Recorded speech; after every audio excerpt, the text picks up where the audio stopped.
Disclaimer, यह channel सिर्फ entertainment के लिए बनाया गया है। इसमें दिखाए गए सभी कैरेक्टर्स, इवेंट्स और कहानियाँ प्योरली फिक्शनल है। रियल लाइफ पर्सन्स, जगह या इवेंट से कोई इसका संबंध नहीं है। हमारा मकसद सिर्फ आपको एक फैंटेसी एक्सपीरियंस और स्टोरी टेलिंग का मजा देना है। तो सब्सक्राइब कीजिए और हमारे ये फैंटेसी दुनिया का हिस्सा बन जाइए। अगर आपको सिस्टम बेस्ड फैंटेसी, एक्शन और मैजिकल एडवेंचर्स पसंद है तो ये चैनल स्पेशली आपके लिए ही बनी है। सब्सक्राइब कीजिए और बन जाइए इस फैंटेसी जर्नी का हिस्सा।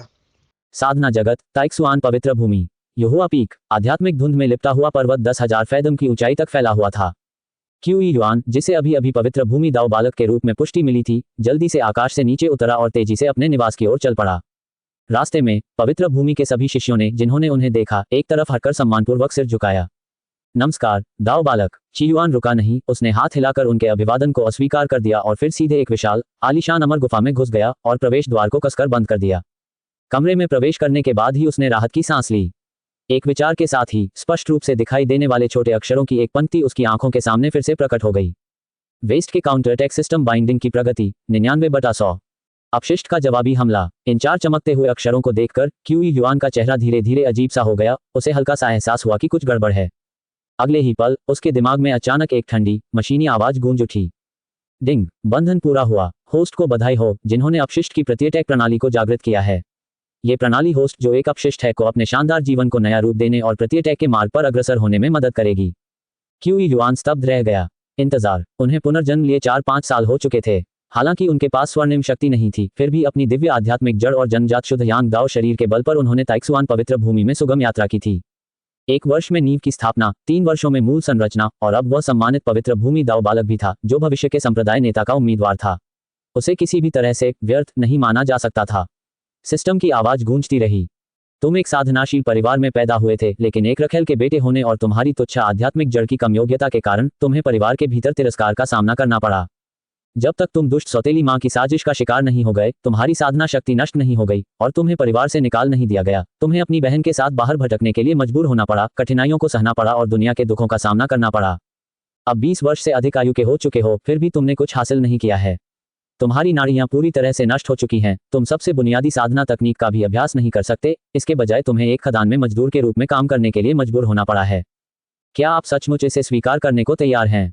क्या आप अपना भाग्य बदलना नहीं चाहते? जब तक आप विभिन्न प्रति अटैक मिशन, साधना तकनीक, दिव्य हथियार और खजाने, अद्वितीय औषधीय गोलियां, सब कुछ पूरा करते रहेंगे, ये सब आपकी मुट्ठी में होंगे।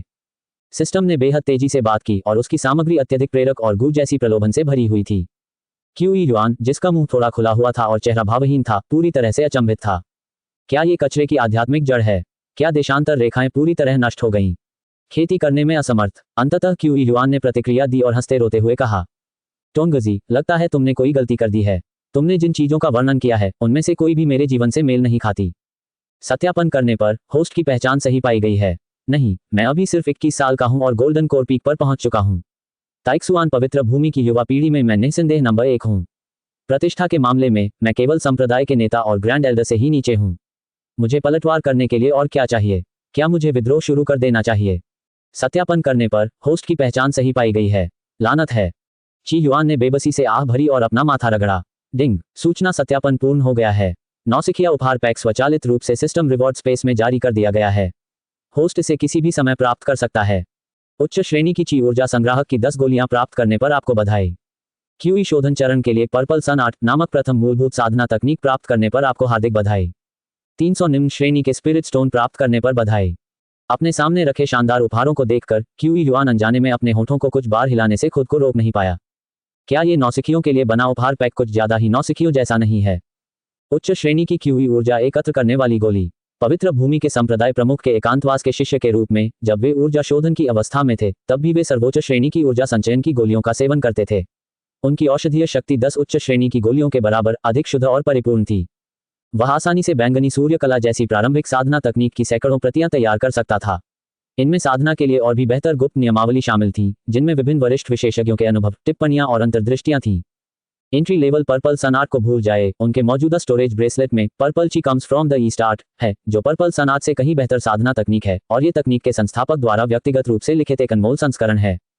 300 निम्न श्रेणी के स्पिरिट स्टोन की बात करें तो ये तो और भी चौंकाने वाली बात है। क्या वह किसी भिखारी को भगाना चाह रहा है? क्यूई युआन अवाक रह गया। हालांकि ये निम्न स्तरीय वस्तुएं उन साधकों के लिए अच्छी हैं जो अभी अभी चिशोधन शुरू कर रहे हैं, लेकिन वह एक नवजात आत्मा का निर्माण करने वाला था। उसे कबाड़ के ढेर की क्या जरूरत थी। जैसे ही उसका चेहरा काली रेखाओं से ढक गया, सिस्टम इंटरफेस पर छोटे अक्षरों की पंक्तियां फिर से दिखाई देने लगी। नौसिखिए मिशन अब खुल गया है। मिशन में सफलता मिलने पर मेजबान को विशेष जवाबी हमले के अंक और मिशन पुरस्कार प्राप्त होंगे। यदि मिशन विफल हो जाता है तो आगे के मिशन अनलॉक नहीं होंगे।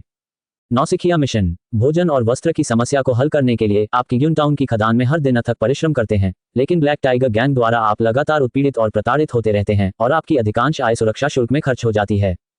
कुछ समय पहले ब्लैक टाइगर गैंग के हॉल मास्टर जू बियाओ को आपकी बहन पसंद आ गई और उसने उसे जबरन रखेल बनाने की धमकी दी। कृपया स्वामी जी उठिए और उसे रोकिए। मिशन का उद्देश्य 3 दिनों के भीतर black tiger gang hall master QE शोधन के तीसरे स्तर के मास्टर जू बियाओ को हराना। उद्धरण चिन्ह। मिशन की कठिनाई 4 सितारे कठिन। मिशन पुरस्कार 50 जवाबी हमले के अंक। मेजबान के क्षतिग्रस्त डेंटियन और मेरिडियन की मरम्मत करें। ... इस कचरा निपटान प्रणाली ने स्पष्ट रूप से गलत व्यक्ति को निशाना बनाया है।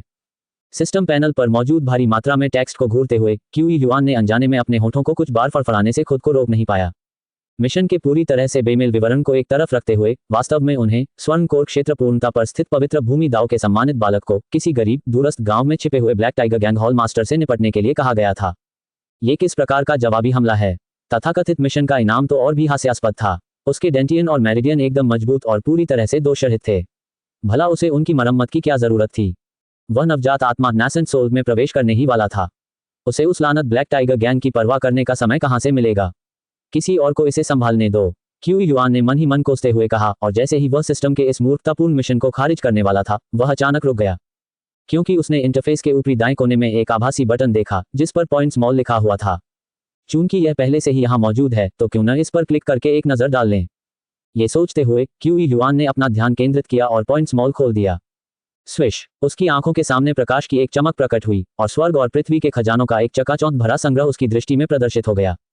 कैस्ट्रू आर्ट दाव ग्रेड कल्टीवेशन तकनीक जिसकी कीमत 100,000,000 काउंटर अटैक पॉइंट्स है।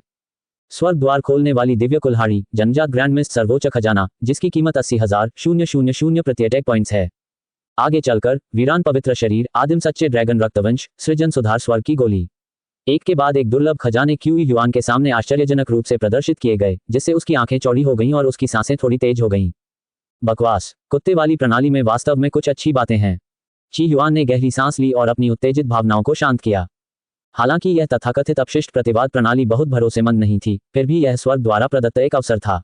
अब इसे छोड़ देना खेदजनक होगा। अमरता का मार्ग लंबा है और दाव का मार्ग खतरनाक है। इस प्रणाली पर भरोसा करने से शिखर तक पहुंचने की उम्मीद निश्चित रूप से बढ़ जाएगी। इसके अलावा सिस्टम आमतौर पर मिशनों को आसान से कठिन क्रम में चरणबद्ध तरीके से जारी करता है। जब तक वह मिशनों को पूरा करता रहेगा, उसे धीरे धीरे ऐसे पुरस्कार मिलेंगे जो उसके लिए फायदेमंद होंगे। लंबे विचार विमर्श के बाद क्यूई युआन ने अंततः अपना निर्णय ले लिया। मैं इसे करूंगा। अपना निर्णय लेने के बाद वह मॉल के इंटरफेस से बाहर निकल गया, फिर अपनी आस्तीन से एक जेड स्लिप निकाली और उसमें थोड़ी सी दिव्य चेतना का संचार किया।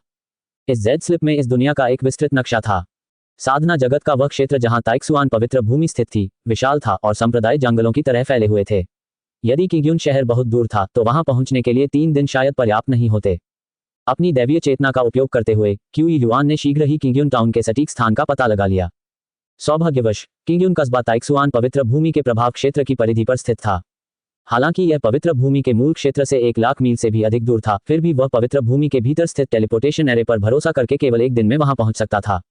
ची रिफाइनिंग के तीसरे स्तर पर एक मामूली प्रतियोगी को चुनौती देने के लिए हजारों मील की यात्रा करने के विचार से ची युआन को कुछ शर्मिंदगी महसूस हुई। दरअसल वह आसानी से किसी भी कनिष्ठ शिष्य को मिशन के लक्ष्य को तहस नहस करने के लिए भेज सकता था, लेकिन सिस्टम के अनुसार इसके लिए मेजबान के रूप में स्वयं कार्रवाई करना अनिवार्य था। इसलिए यह कार्य अपरिहार्य था। यदि यह बात लीक हो जाती तो ताइक्सुआन पवित्र भूमि की प्रतिष्ठा को निश्चित रूप से भारी नुकसान होता। अगले दिन क्विंगयुन टाउन। ची युआन ने चहल पहल से भरी जीवंत मानव सड़कों पर एक नजर डाली। एक स्वर्णिम कोर साधक की शक्तिशाली दिव्य चेतना ने पल भर में पूरे शहर को घेर लिया। दर्जनों मील के दायरे में घास की सरसराहट या कोई भी हलचल उसकी नजर से नहीं बच सकी। यह पाया उसने तुरंत ब्लैक टाइगर गैंग की स्थिति का पता लगा लिया और अपने शरीर को एक झटके में हिलाकर बिना किसी का ध्यान आकर्षित किए चुपचाप उस स्थान से गायब हो गया। एक ही समय पर हाल ही में बनाई गई कब्र के सामने। छोटी बच्ची, तुम्हारे भाई ने मरने से पहले तुम्हें मुझसे देने का वादा किया था। अब से जब तक तुम मेरी आज्ञा का पालन करोगी, मैं तुम्हें अनंत धन दौलत और यश की गारंटी देता हूं। वरना उफ। वक्ता 30 या 40 वर्ष की आयु का दाढ़ीधारी व्यक्ति था। इस समय वह अपने सामने बैठी युवती को तिरस्कार भरी मुस्कान के साथ देख रहा था और उसके साथ छेड़छाड़ भरी निगाहें डाल रहा था। छी, तुम दरिंदे, तुमने मेरे भाई को फंसाकर मार डाला। काश मैं तुम्हें अभी मार डालूं और अपने भाई का बदला ले लूं। चियाओ की आंखें आंसुओं से भर गई थीं और उसने गुस्से में उसे फटकारते हुए अपने चांदी के दांत भींच लिए। अरे वाह, टोस्ट करने से मना करके जुर्माने के तौर पर शराब पी रही है। चलो, उसे पकड़ो, उसे जिंदा पकड़ो। दाढ़ी वाले आदमी ने एक भयावह हंसी हंसी अपनी हथेली को कैटेल के पत्ते के पंखे की तरह उठाया और आगे की ओर लहराया। उसके बगल में खड़े 2 हटे कट्टे आदमी भेड़ियों और बाघों की तरह लड़की पर टूट पड़े। कुतिया, ये तो तुम्हारी किस्मत है कि मैं तुम्हें पसंद करता हूं। मैं तुम्हारे भाई की कब्र पर ही तुमसे संबंध बनाऊंगा, देखते हैं तुम कितनी अकड़ दिखा सकती हो। जब वह बोल रहा था, दाढ़ी वाले आदमी का चेहरा आत्मसंतुष्टि से भरा हुआ था। ब्लैक टाइगर गैंग के 2 गुंडों को करीब आते देख क्यू याओ डर से पीली पड़ गई और बार बार पीछे हटने लगी। तभी अचानक एक भयानक दबाव छा गया। आसपास की हवा पल भर में जम गई, जिससे ब्लैक टाइगर गैंग के सदस्य वहीं जम गए, मानो किसी ने पॉज बटन दबा दिया हो। चियाओ कुछ पल तक खाली निगाहों से देखती रही, फिर उसने अपना सिर घुमाया। उसकी चौंकी हुई निगाहें अचानक पास ही प्रकट हुए एक युवक पर पड़ीं। वह व्यक्ति चांदनी जैसे सफेद रंग का ब्रोकेड का चोला पहने हुए था। उसके चेहरे की बनावट आकर्षक थी और स्वभाव असाधारण था। वहां खड़े रहने मात्र से ही उसके चारों ओर एक अलौकिक आभा फैल जाती थी। उसे उधर देखते देख युवक ने हल्की सी मुस्कान बिखेरी और उसकी निगाह कब्र के सामने लगी साधारण लकड़ी की पट्टिका पर पड़ी। उसके चेहरे पर अचानक एहसास के भाव आ गए और उसने कहा, आपके भाई का नाम ची युआन है ना? क्या संयोग है, मेरा नाम भी यही है। यह मंदबुद्धि सिस्टम, इसने वाकई गलत व्यक्ति को पकड़ लिया। आप देख रहे हैं कल्टिवेशन मॉडल। अगर आपको हमारा कंटेंट पसंद आता है तो लाइक, शेयर और सब्सक्राइब जरूर करें। क्या? क्यू याओ एक पल के लिए वहां खाली निगाहों से खड़ी रही, उसने कोई प्रतिक्रिया नहीं दी।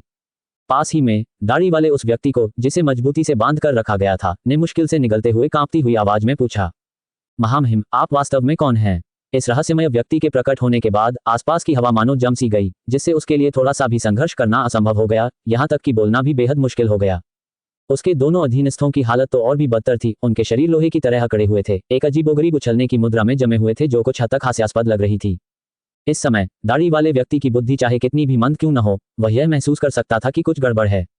उसके सामने खड़ा आदमी सचमुच बेहद डरावना था। किंगयून टाउन जैसे एक दूरस्थ और पिछड़े इलाके में उसने कभी भी ऐसे शक्तिशाली विशेषज्ञ का सामना नहीं किया था। क्यू युआन ने लकड़ी के मकबरे से अपनी नजरें हटाईं और दाढ़ी वाले आदमी को एक हल्की सी झलक देखी। क्या आप जू बियाओ हैं, ब्लैक टाइगर गैंग के हॉल मास्टर? जू बियाओ का दिल जोर से धड़कने लगा, माथे पर पसीना आने लगा और वह कांपते हुए बोला, जी हाँ, वरिष्ठ महोदय, यदि आपके पास कोई निर्देश हैं तो कृपया उन्हें बता दीजिए और ये तुच्छ प्राणी निश्चित रूप से उनका पालन करेगा। कार्य लक्ष्य की पुष्टि हो जाने के बाद क्यू युआन ने अनावश्यक बातों पर ध्यान नहीं दिया। एक साधारण इशारे से दशकों से किंगयून कस्बे में आतंक मचा रहे ब्लैक टाइगर गैंग के सरगना जू बियाओ का शरीर वहीं फट पड़ा और वह खून के धुंध में तब्दील हो गया, उसका कोई अवशेष नहीं बचा। डिंग, मेजबान को शुरुआती कार्य पूरा करने के लिए बधाई। सिस्टम आपके डांटियन और मेरिडियन की मरम्मत शुरू कर देगा। अपने कान में सूचना सुनकर क्यू युआन को कार्य पूरा करने से जरा भी उपलब्धि का एहसास नहीं हुआ, उसे तो हंसी भी आने लगी। अगर वह गलत नहीं था तो कब्र में लेटा हुआ वह दुर्भाग्यशाली व्यक्ति ही असल मालिक था, जिसका नाम भी संयोगवश क्यू युआन था। परिणाम स्वरूप कुछ गड़बड़ हो गई और हारने वाले जवाबी हमले की प्रणाली, जो वास्तव में असली मालिक की होनी चाहिए थी, अंततः उसी के द्वारा नियंत्रित हो गई। और क्योंकि कल असली मालिक समय पर सिस्टम अवेकनिंग हासिल नहीं कर पाया और उसे नौसिखिया उपहार पैक भी नहीं मिला, इसलिए जू बियाओ ने उसे आसानी से मार डाला। अब तो उसकी कब्र पर घास उगने लगी है। मूल कथानक के अनुसार असली मालिक सिस्टम का इस्तेमाल करके जवाबी हमले में धोखे से अपना रास्ता बना सकता था और एक सत्ता कल्पना के नायक की तरह अपने रास्ते में आने वाले सभी को मार गिरा सकता था। अब उसकी खामोशी से मौत हो गई, वाकई दयनीय। ये सोचकर क्यू युआन ने मन ही मन अपना सिर हिलाने से खुद को रोक नहीं पाया। फिलहाल ये घटिया सिस्टम उसके लिए किसी काम का नहीं था। वह पहले कुछ काम करके देख सकता था कि क्या बाद में सिस्टम सामान्य हो पाएगा। जब उसके विचारों की बाढ़ चल रही थी, तभी उसकी नसों में एक गर्म धारा प्रवाहित हुई और उसके पूरे शरीर में फैल गई, धीरे धीरे उसकी डैंटियन में आकर मिल गई। क्यू युआन पहले तो अचंभित रह गया और फिर उसने तुरंत अपने शरीर में बदलाव महसूस किए। उनकी नाड़ियों की शक्ति पहले से कहीं अधिक मजबूत प्रतीत हो रही थी, जो अधिक वास्तविक सार को धारण करने में सक्षम थी, और उनका डैंटियनची सागर भी काफी चौड़ा हो गया था, जो नवजात आत्मा क्षेत्र के एक साधक से बिल्कुल भी कम नहीं था। अरे वाह, सिस्टम के रिवॉर्ड्स वाकई काम करते हैं। इन बदलावों के कोई दुष्प्रभाव न होने की पुष्टि के बाद क्यू युआन के चेहरे पर आश्चर्य और खुशी के भाव स्वाभाविक रूप से दिखाई दिए। हालांकि उसे साधना करने की आवश्यकता नहीं थी, फिर भी इस प्रणाली ने उसके डैंटियन और मेरिडियन को मजबूत किया, जिसे उसकी साधना क्षमता में एक अप्रत्यक्ष सुधार माना जा सकता है। आखिरकार शारीरिक क्षमता भी एक प्रकार की प्रतिभा थी। वह पहले से ही उच्च कोटि की प्रतिभा से संपन्न था और अब सिस्टम द्वारा सशक्त होने के बाद वह एक नए स्तर पर पहुंच गया था। यह वास्तव में एक अप्रत्याशित आश्चर्य था। ऐसा प्रतीत हुआ कि यह मूर्खतापूर्ण प्रणाली पूरी तरह से बेकार नहीं थी। हालांकि यह प्रक्रिया थोड़ी उबाऊ थी, लेकिन इसके परिणाम काफी अच्छे थे। इसके लाभों का अनुभव करने के बाद क्यूई युआन अगले कार्य के पुरस्कारों की प्रतीक्षा करने लगा। तभी अचानक पास से एक दबी हुई आवाज सुनाई दी। धन्यवाद, धन्यवाद सीनियर, मेरे भाई का बदला लेने के लिए। क्यूई युआन ने अपना सिर घुमाया और अपने सामने आंसू भरी आंखों से खड़ी युवती को देखा। मूल मालिक की बहन लगभग 13 या 14 वर्ष की थी। उसने सादे कपड़े पहने थे और बालों में एक साधारण सी पिन लगाई हुई थी। वह दुबली पतली थी और कुपोषण के कारण उसकी त्वचा कुछ पीली पड़ गई थी। हालांकि उसके माथे पर उदासी की झलक थी, फिर भी वह उसके सुंदर और निर्मल चेहरे को छिपा नहीं सकी। वह स्पष्ट रूप से भविष्य में एक खूबसूरत लड़की बनने वाली थी। कि युआन की निगाह पड़ते ही कि याओ के गोरे और कोमल छोटे चेहरे पर तुरंत लालिमा छा गई। वह घबराकर अपना सिर नीचे झुका लिया। उसकी आंखों में देखने की हिम्मत नहीं हुई। हालांकि स्वयं उसका कोई विशेष साधना कौशल नहीं था, फिर भी वह एक शुभानमेन परिवार में जन्मी थी, इसलिए उसमें कुछ बुनियादी विवेक तो था ही। इस रहस्यमय विशेषज्ञ ने मात्र उंगली के एक इशारे से ब्लैक टाइगर गैंग के तीसरे स्तर के ची शोधन गुरु जू बियाओ को मार डाला था। वह स्पष्ट रूप से कोई साधारण साधक नहीं था। विशेषकर उनके द्वारा उत्सर्जित गहरे तालाब जैसे आभामंडल ने उन्हें पूजा में स्वयं को नतमस्तक करने की तीव्र इच्छा उत्पन्न कर दी। ची याओ को हल्का सा आभास हुआ कि उसके सामने खड़ा व्यक्ति साधारण नहीं था। शायद वह ची परिवार के फाउंडेशन एस्टेब्लिशमेंट दायरे के प्राचीन पूर्वज से भी अधिक शक्तिशाली था। एक नश्वर प्राणी के लिए फाउंडेशन एस्टेब्लिशमेंट दायरा किसी अमर या देवता से कम नहीं था, एक ऐसी महान हस्ती जो उसकी पहुंच से बहुत दूर थी। उच्चतर लोगों की बात करें तो वे उसकी कल्पना से पूरी तरह परे थे। ये तो बस एक छोटा सा प्रयास था जिसका जिक्र करने लायक नहीं। ची युआन ने हल्की सी मुस्कान के साथ गर्मजोशी भरे लहजे में कहा, मुझे सीनियर कहने की जरूरत नहीं है, बस मुझे भाई ची कहिए।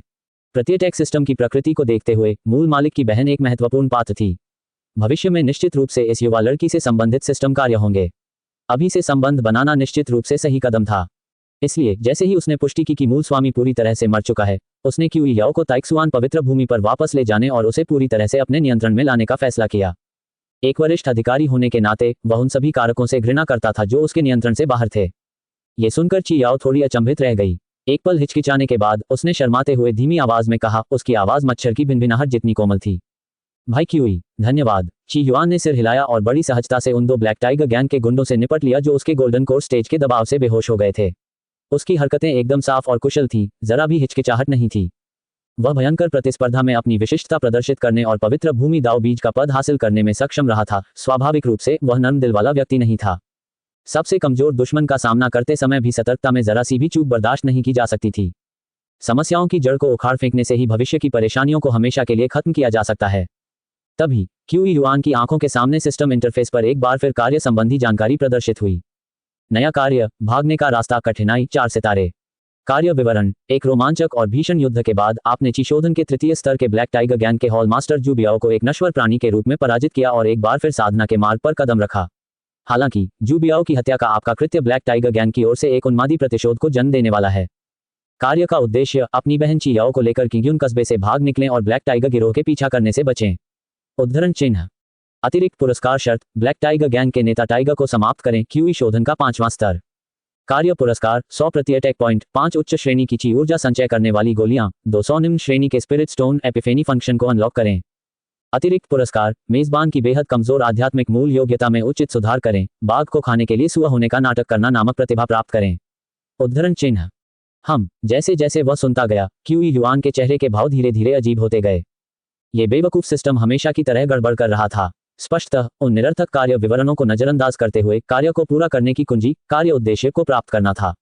इस समय उसके मन में ऐसी तस्वीरें उभरने लगी जिनमें वह कमजोर लोगों के एक समूह द्वारा पीछा किया जा रहा था, जिनके पास साधना का कोई कौशल भी नहीं था। बेशक इस काम में कोई कठिनाई नहीं थी, भले ही यह सिर्फ अपनी आध्यात्मिक मूल प्रतिभा को निखारने के इनाम के लिए ही क्यों न हो, वह इसे सहर्ष कर लेगा। लेकिन समस्या ये थी कि वह चिशोधन के 5वें स्तर पर मौजूद ब्लैक टाइगर गैंग के नेता को स्वर्ण कोर पूर्णता स्तर पर मौजूद किसी व्यक्ति का पीछा करने का साहस कैसे दिला सकता था। क्विंगयुन टाउन, ब्लैक टाइगर गैंग, कड़ी सुरक्षा वाले मुख्य हॉल के अंदर। ब्लैक टाइगर गैंग का एक हट्टा कट्टा सदस्य घबराया हुआ सा चेहरा लिए अंदर घुस आया और कमरे के सबसे आगे बैठे अधेड़ उम्र के व्यक्ति की ओर चिल्लाने लगा। गिरोह के सरगना, कुछ भयानक घटना घटित हुई है। ये देखकर ब्लैक टाइगर गैंग के सरगना टाइगर ने अपनी भौहें सिकुड़ी और ठंडे लहजे में डांट लगाए। क्या हुआ, इतना शोर मचा रहे हो, शिष्टाचार कहाँ गया? वह मूल रूप से एक छोटे संप्रदाय का बाहरी संप्रदाय शिष्य था। अपनी कम योग्यता के कारण 30 वर्ष की आयु प्राप्त करने के बाद भी वह चिशोधन की छठी परत को पार करने में असफल रहा। अंततः उसे संप्रदाय से निकाल दिया गया और उसके पास सांसारिक दुनिया में लौटने के अलावा कोई विकल्प नहीं बचा। चिशोधन की 5वीं परत की शक्ति साधना जगत में कुछ भी नहीं थी, लेकिन सांसारिक जगत में इसने उसे शीर्ष स्तर का विशेषज्ञ बना दिया। इस प्रकार अपनी साधना और निर्मम तरीकों के बल पर टाइगर ने जल्दी ही सैकड़ों अधीनस्थों को इकट्ठा किया और ब्लैक टाइगर गैंग की स्थापना की। किंगयून कस्बे जैसे छोटे से शहर में उसका वचन ही कानून था और वह एक स्थानीय तानाशाह की तरह रहता था। गिरोह में उसका अपार दबदबा था। उसकी डांट से अधीनस्थ तुरंत चुप हो गया, जिसने कांपते हुए जवाब दिया। गिरोह के सरगना को सूचना है कि अज्ञात मूल का एक साधक बाहर आया है। वह खुद को उस लड़के क्यूई युआन का चचेरा भाई बता रहा है। वह अपने चचेरे भाई का बदला लेने के लिए हॉल मास्टर जू बियाओ को ढूंढने की जिद कर रहा है और उसने पहले ही कई भाइयों को घायल कर दिया है। एक किसान। ये सुनकर टाइगर का दिल एक पल के लिए धड़कना भूल गया और उसकी पलकें फड़कने लगी। उसे पीड़ित के नाम की परवाह नहीं थी। इतने सारे लोग प्रत्यक्ष या अप्रत्यक्ष रूप से उसके हाथों मारे गए थे कि उन सभी को याद रखना असंभव था। उसके दरवाजे पर आए इस साधक का मूल अज्ञात था। यदि उसने किसी शक्तिशाली व्यक्ति को नाराज किया होता तो विपत्ति आ पड़ती। हालांकि उसके अधीनस्थ के विवरण से नवागंतुक की ताकत कुछ खास नहीं लग रही थी। वह शायद सिर्फ एक उग्र स्वभाव का युवक था जो बहादुरी का दिखावा कर रहा था। कारण सीधा साधा था, यदि प्रतिद्वंद्वी वास्तव में उच्च स्तर का साधक होता तो बदला लेने के लिए इतनी परेशानी उठाने की कोई आवश्यकता नहीं होती। वे सीधे ही उसके छोटे से ब्लैक टाइगर गिरोह का सफाया कर सकते थे। इसके अलावा सच्चे शक्तिशाली लोग ज्यादातर अहंकारी व्यक्ति होते थे जो साधना न करने वाले साधारण मनुष्यों की ओर देखते तक नहीं थे। लेकिन वह आदमी चिल्ला रहा था और अपने मॉर्टल गैंग के सदस्यों को पीट रहा था और उन्हें जान से मारने के बजाय सिर्फ घायल कर रहा था। इससे साबित होता है कि वह इतना चालाक या निर्दयी नहीं था, इसलिए उसका स्तर इतना ऊंचा तो बिल्कुल नहीं हो सकता था। आखिरकार अगर उसकी जान भी चली जाती तो भी वह कभी कल्पना नहीं कर सकता था कि गोल्डन कोर का कोई विशेषज्ञ ची रिफाइनिंग के 5वें स्तर पर उस जैसे मामूली व्यक्ति को धोखा देने के लिए इतने दूरदराज के कस्बे में आएगा। इन विचारों के बावजूद टाइगर उठा और पीछे के हॉल में गया। एक छिपे हुए डिब्बे से एक अनोखे आकार का छोटा हथौड़ा निकाला और उसे सावधानीपूर्वक अपनी आस्तीन में रख लिया। अपने तुरुप के पत्ते जादुई कलाकृति को हाथ में लेकर उसका मनोबल बढ़ गया। वह तुरंत सामने वाले हॉल में गया और जोर से आदेश दिया। आदेश पहुंचा दो, गिरोह के सभी भाइयों को इकट्ठा करो और मेरे साथ इस उपद्रवी चोर से मिलने चलो। ... इस दौरान ब्लैक टाइगर गैंग के प्रवेश द्वार पर टकराना। एक ब्लेड लेकर उस पर हमला करने वाले ब्लैक टाइगर गैंग के गुर्गे को लात मारकर भगाने के बाद क्यूई युआन ने अपनी आंखें थोड़ी सी खोली। उसने द्वार के ऊपर लगी पट्टिका की ओर देखा और अपनी उंगली से इशारा किया। दरार आवाज से लकड़ी की पट्टिका गिर पड़ी और टुकड़े टुकड़े हो गई। उसके चारों ओर ब्लैक टाइगर गैंग के सदस्यों के समूह जमीन पर बिखरे पड़े थे। उनकी दर्द भरी कराहें कभी तेज तो कभी धीमी हो रही थीं। शायद ब्लैक टाइगर गैंग की खौफनाक प्रतिष्ठा के कारण या लोगों के बीच में फंसने के डर के कारण इतनी बड़ी हलचल के बावजूद सड़क पर एक भी राहगीर दृश्य को नहीं देख रहा था। विक्रेताओं ने जल्दी ही अपना सामान समेट लिया था और पूरी सड़क सन्नाटे में थी। ये देखकर कि ब्लैक टाइगर गैंग के बचे हुए गुंडे आगे आने की हिम्मत नहीं कर रहे थे, क्यूई युआन ने हल्की सी मुस्कान बिखेरी और धीरे धीरे अंदर की ओर चलते हुए उत्तेजक स्वर में चिल्लाया। जू बियाओ, यहां से निकलो और अपनी मौत का सामना करो। अगर तुमने उसे मेरे हवाले नहीं किया तो मैं अपने चचेरे भाई के लिए न्याय पाने के लिए आज ही तुम्हारे ब्लैक टाइगर गैंग को खत्म कर दूंगा। क्यूई याओ कृतज्ञता से भरे अपने सुंदर चेहरे के साथ उसके पीछे पीछे चल रही थी। हालांकि ची याओ इस रहस्यमय विशेषज्ञ के कार्यों के पीछे छिपे गहरे अर्थ को नहीं जानती थी, लेकिन वह ब्लैक टाइगर गैंग के साथ जानबूझकर झगड़ा मोल ले रहा था। उसे ऐसा लग रहा था मानो वह उसके दिवंगत भाई का साथ दे रहा हो। भला वह आभारी क्यों न होती। भाई क्यूई सचमुच एक अच्छे इंसान हैं। जैसे ही दोनों ने ब्लैक टाइगर गैंग के गेट से अंदर कदम रखा, एक जोरदार दहाड़ सुनाई दी। तुम ब्लैक टाइगर गैंग में मनमानी करने की हिम्मत कैसे करते हो? क्या तुम जीने से थक गए हो? आवाज के थमने से पहले ही सामने के आंगन से दर्जनों खूंखार दिखने वाले गुंडे बाहर निकल आए। उनका नेतृत्व चौड़े कंधों वाला एक अधेड़ उम्र का आदमी कर रहा था, जिसने छोटी कमीज पहनी हुई थी और उसकी मांसपेशियां उभरी हुई थीं। उसकी छाती पर एक भयंकर बाघ की आकृति बनी हुई थी। वह कोई और नहीं बल्कि ब्लैक टाइगर गैंग का सरगना टाइगर था। नवागंतुक के साधना स्तर की पुष्टि करने के बाद टाइगर ने पूरी तरह से राहत की सांस ली और उसके दिल में हत्या की भावना जागृत हो गई। धत्तेरी की, ये बच्चा तो अभी ची रिफाइनिंग के तीसरे स्तर पर ही है। इतना सख्त होने का नाटक क्यों कर रहा है? उसे लगा कि कोई शरारती लड़का है, लेकिन अब ऐसा लग रहा था कि वह बस एक अनुभवहीन लड़का है। ये सोचकर टाइगर ने भयावह लहजे में कहा, बच्चे, तुम्हारी हिम्मत तो देखो, हमारे ब्लैक टाइगर गैंग से पंगा लेने की हिम्मत कैसे हुई? अगर तुमने मुझे कोई सही वजह नहीं बताई तो मुझे डर है कि तुम आज यहां से नहीं जा पाओगे। उसका मूल उद्देश्य क्यूई युआन की पृष्ठभूमि का परीक्षण करना था। अगर टाइगर का बैकग्राउंड प्रभावशाली होता तो वह थोड़ा सतर्क रहता, वरना हा। स्पष्टीकरण, ची युआन ने उपहास करते हुए तिरस्कारपूर्ण स्वर में कहा, मैं ताइक्सुआन पवित्र भूमि का दाव बालक हूं। मैं आज विशेष रूप से अपने चचेरे भाई का बदला लेने आया हूं। अगर तुम उस व्यक्ति को मेरे हवाले नहीं करोगे तो मैं तुम्हारे इस घटिया गिरोह को तहस नहस कर दूंगा। ताइक्सुआन पवित्र भूमि, दाव बच्चा, सिर्फ तुम्हारे साथ, हा। ये सुनकर टाइगर पहले तो अचंभित रह गया, फिर वह इतनी जोर से हंसा कि झुक गया, मानो उसने दुनिया का सबसे मजेदार चुटकुला सुना हो, और उसकी सांस लगभग रुक गई। ब्लैक टाइगर गैंग के अन्य सदस्य भी जोर से हंसने लगे और पूरा माहौल खुशनुमा हो गया। बेटा, अगर तुम कोई मनगढ़ंत कहानी बना ही रहे हो तो कम से कम उसे विश्वसनीय तो बनाओ। हंसना बंद करने के बाद टाइगर रुका और उसने घातक निगाहों से क्यूई युआन को देखा। ताइक्सुआन पवित्र भूमि की शक्ति कैसी है? एक दाव बालक की तो बात ही छोड़िए, वहां से निकला एक साधारण सेवक भी हमारे ब्लैक टाइगर गिरोह को चूर चूर करने के लिए काफी होगा। ये लोग सड़क पर किसी मामूली गुंडे की तरह कैसे चिल्ला रहे हैं? अगर मैं ऐसा मानता तो मैं सचमुच अंधा होता। जैसे ही उसने बोलना शुरू किया, उसका दाहिना हाथ कांपने लगा और उसने तुरंत अपनी आस्तीन में छिपी जादुई कलाकृति को प्रकट कर दिया।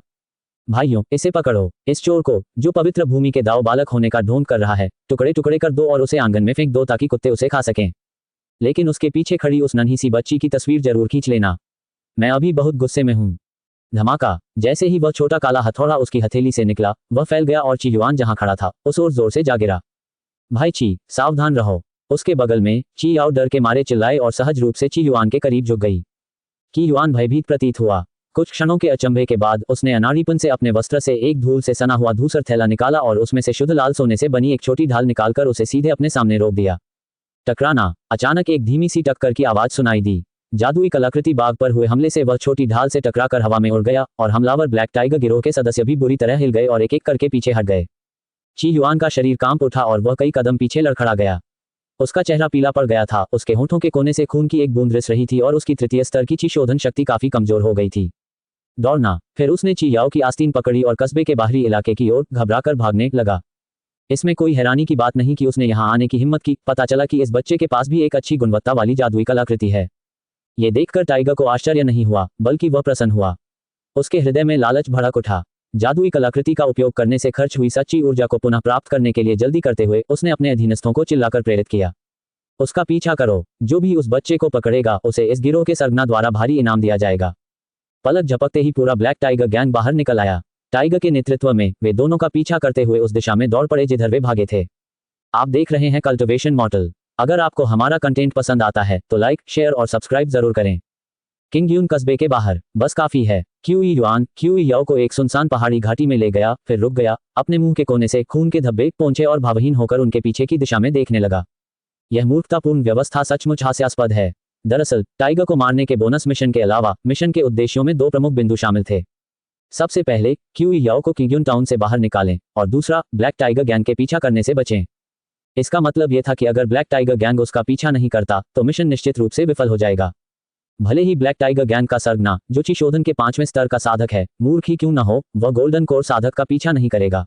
अपने लक्ष्य को प्राप्त करने के लिए उसके पास केवल एक ही विकल्प बचा था, प्रतिद्वंद्वी को गुमराह करना। उसके प्रदर्शन को देखते हुए अभी अभी बनाई गई भ्रामक योजना को बेहद सफल कहा जा सकता है।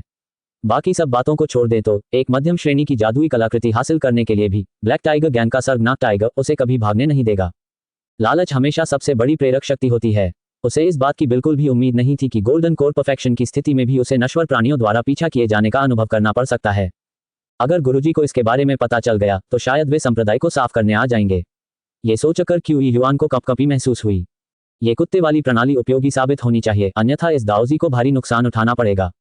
उसके असामान्य भाव को देखकर ची याओ ने चिंता से पूछा, भाई क्यूई, आप कैसे हैं? क्यू युआन संभलकर मुस्कुराया, कुछ नहीं है, हम यही इंतजार करेंगे। हमारे पीछे वाले वो बेवकूफ दौड़कर आएंगे और खुद को सौंप देंगे।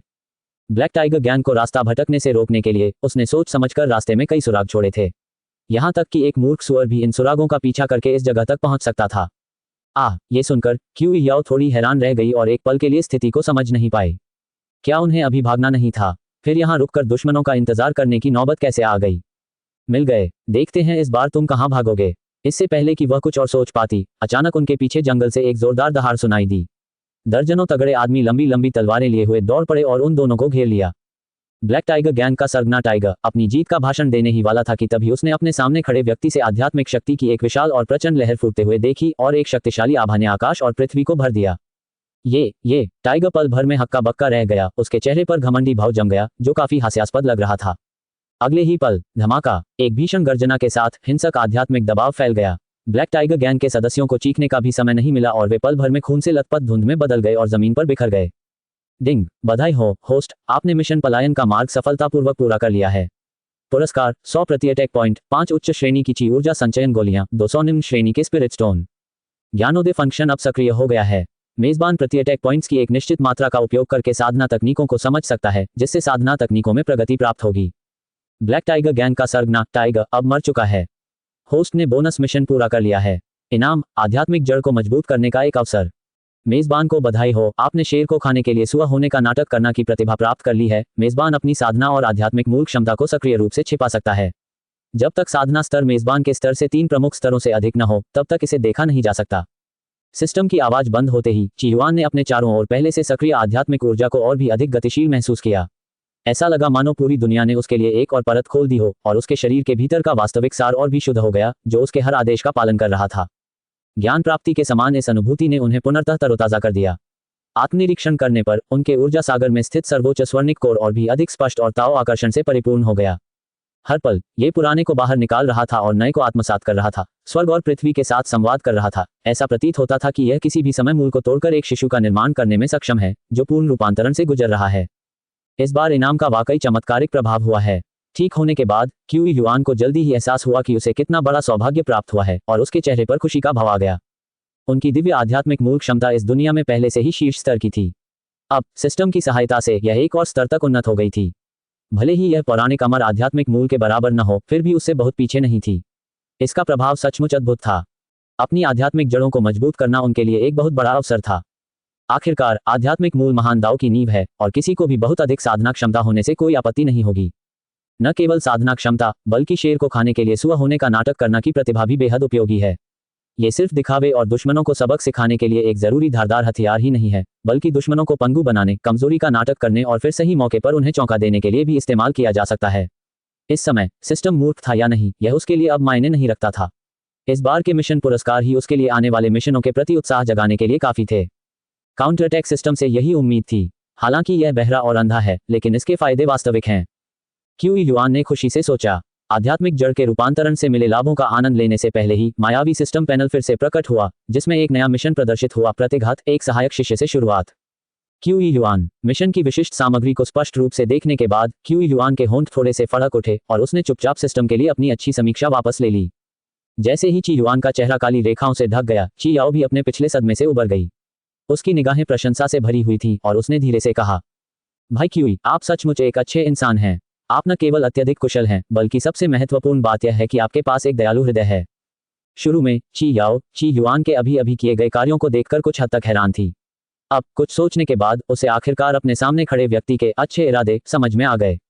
एक उच्च कोटि के साधक के रूप में भाई क्यूई ने न केवल उसकी जान बचाई, बल्कि ब्लैक टाइगर गैंग के बदमाशों के एक समूह का भी सफाया कर उसके मृत भाई का बदला लिया। हर लिहाज से वह उसका महान उपकारक था। इससे भी अधिक प्रशंसनीय बात यह है कि भाई क्यूई ने निर्दोष लोगों को नुकसान न पहुंचाने के लिए जानबूझकर एक नाटक रचा ताकि ब्लैक टाइगर गैंग के सदस्यों को शहर से बाहर बुलाकर उनसे निपटा जा सके। उनका यह वीर और दयालु हृदय वास्तव में सराहनीय है। आखिरकार अभी अभी हुए उस हमले की ताकत बहुत भयावह थी। अगर वह हमला शहर के अंदर हुआ होता तो कौन जाने कितने निर्दोष नागरिक घायल हो जाते। और भाई क्यूई ने जानबूझकर युद्ध क्षेत्र को इस दूरस्थ और सुनसान जंगल में स्थापित किया। दयालुता के अलावा और क्या हो सकता है। मुझे एक अच्छा व्यक्ति, क्यू युआन, जिसे अप्रत्याशित रूप से अच्छे व्यक्ति का कार्ड मिला था, थोड़ा हैरान था, लेकिन उसने बहस करने की जहमत नहीं उठाई। उसने शांत भाव से कहा, कुछ नहीं, बस मुझे वे देखने में अच्छे नहीं लगे। जब वह बोल रहा था तो उसका चेहरा एक पल के लिए धुंधला हो गया, फिर तुरंत अपने मूल रूप में लौट आया। सिस्टम द्वारा दिया गया मिशन बहुत ही अस्पष्ट था, इसलिए क्यू युआन अब चेतन रूप से पहचाने जाने से बचना चाहता था। अनावश्यक परेशानी से बचने के लिए उसने यहां आने से पहले अपने रूप में थोड़ा बदलाव कर लिया था। आखिरकार संप्रदाय के प्रमुख गुरु को अपनी प्रतिष्ठा सबसे अधिक प्रिय होती है। यदि उन्हें पता चले कि उनके निजी शिष्य का बाहर मनुष्यों के एक समूह द्वारा दर्जनों मील तक पीछा किया गया है, तो शायद लौटने पर उनका समय अच्छा न बीते। क्यू युआन का मूल रूप भी काफी आकर्षक था, जिससे उसके बगल में बैठी छोटी लड़की की आंखें जिज्ञासा से चमक उठीं और वह बिना रुके उसे देखती रही। ची याओ एक साधक परिवार से थी। हालांकि बचपन से ही उसे साधना की कोई योग्यता नहीं समझी जाती थी और उसे पूरी तरह से नजरअंदाज कर दिया जाता था, फिर भी साधना जगत में उसे कुछ सामान्य ज्ञान जरूर था। वह जानती थी कि कई साधकों के पास अपनी आभा को छिपाने और अपना रूप बदलने के तरीके होते हैं, इसलिए वह क्यू युआन के रूप में आए बदलाव से ज्यादा हैरान नहीं हुई। तभी दूर आकाश में अचानक धुआं और बादल उमड़ते हुए दिखाई दिए और रंगीन रोशनी बिखेरती हुई एक शानदार उड़ने वाली नाव तेजी से पास आने लगी। जैसा कि उम्मीद थी, यह आ गया है। उड़ती हुई नाव को पास आते देख क्यू युआन ने अपनी आंखें सिकोड़ लीं। उसका चेहरा कुछ अजीब सा लग रहा था। पहले की तरह ही सिस्टम द्वारा दी गई पटकथा घिसी पिटी और घटिया थी। अगर इसे उपन्यास के रूप में लिखा जाता तो यह निश्चित रूप से फ्लॉप हो जाती। इस प्रणाली के अनुसार मूल मालिक द्वारा अपनी बहन के साथ ब्लैक टाइगर गिरोह द्वारा पीछा किए जाने के दौरान भाग निकलने के बाद उनकी मुलाकात लिंगलोंग पवित्र भूमि की एक संत से होगी। फिर सामान्य घटिया स्तर के नायक की कहानी के अनुसार मूल मालिक की बहन वास्तव में एक अद्वितीय प्रतिभा की धनी थी, जिसके पास एक गुप्त आध्यात्मिक मूल था, जिसे गुजरती हुई सेंतनी ने एक नज़र में देख लिया और सावधानीपूर्वक साधना के लिए लिंगलोंग पवित्र भूमि में वापस ले जाया गया। इसी बीच बेकार मूल स्वामी को उसकी कमजोर योग्यता और लिंग के बेमेल होने के कारण लिंगलोंग सेंतनी द्वारा बेरहमी से अस्वीकार कर दिया गया, जिससे वह शोक में डूब गया और अंततः उसने अपने दुख को प्रेरणा में बदल दिया और उन सभी को थप्पड़ मारने की कसम खाई जिन्होंने उसे नीचा दिखाया था। क्यू युआन के पिछले जीवन में इसे एक घटिया भावुक कथानक माना जाता और एक ऐसा कथानक जो एक दशक से भी अधिक समय से पुराना हो चुका था। हालांकि वास्तविकता हमेशा से ही अवास्तविक थी। जब से यह मस्तिष्कहीन सिस्टम प्रकट हुआ था, तब से एक प्रतिभाशाली दाव बालक के रूप में उसके कार्य भी अजीबोगरीब होने लगे थे।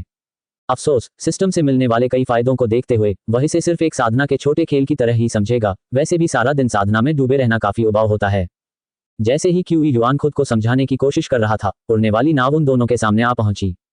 ये स्पिरिट बोट बेहद आलीशान दिखती थी, जिसमें नक्काशीदार बीम और रंगीन राफ्ट लगे थे।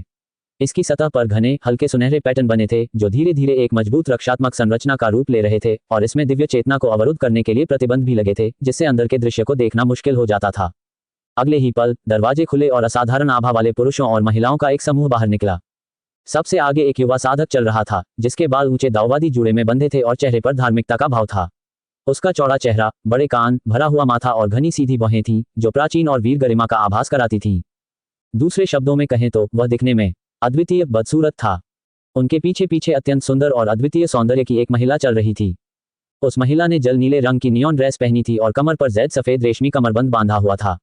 उसका रूप दिव्य और व्यवहारशालीन था। उसकी त्वचा बर्फ की तरह सफेद थी, जिससे एक परिष्कृत और अलौकिक आभा निकल रही थी।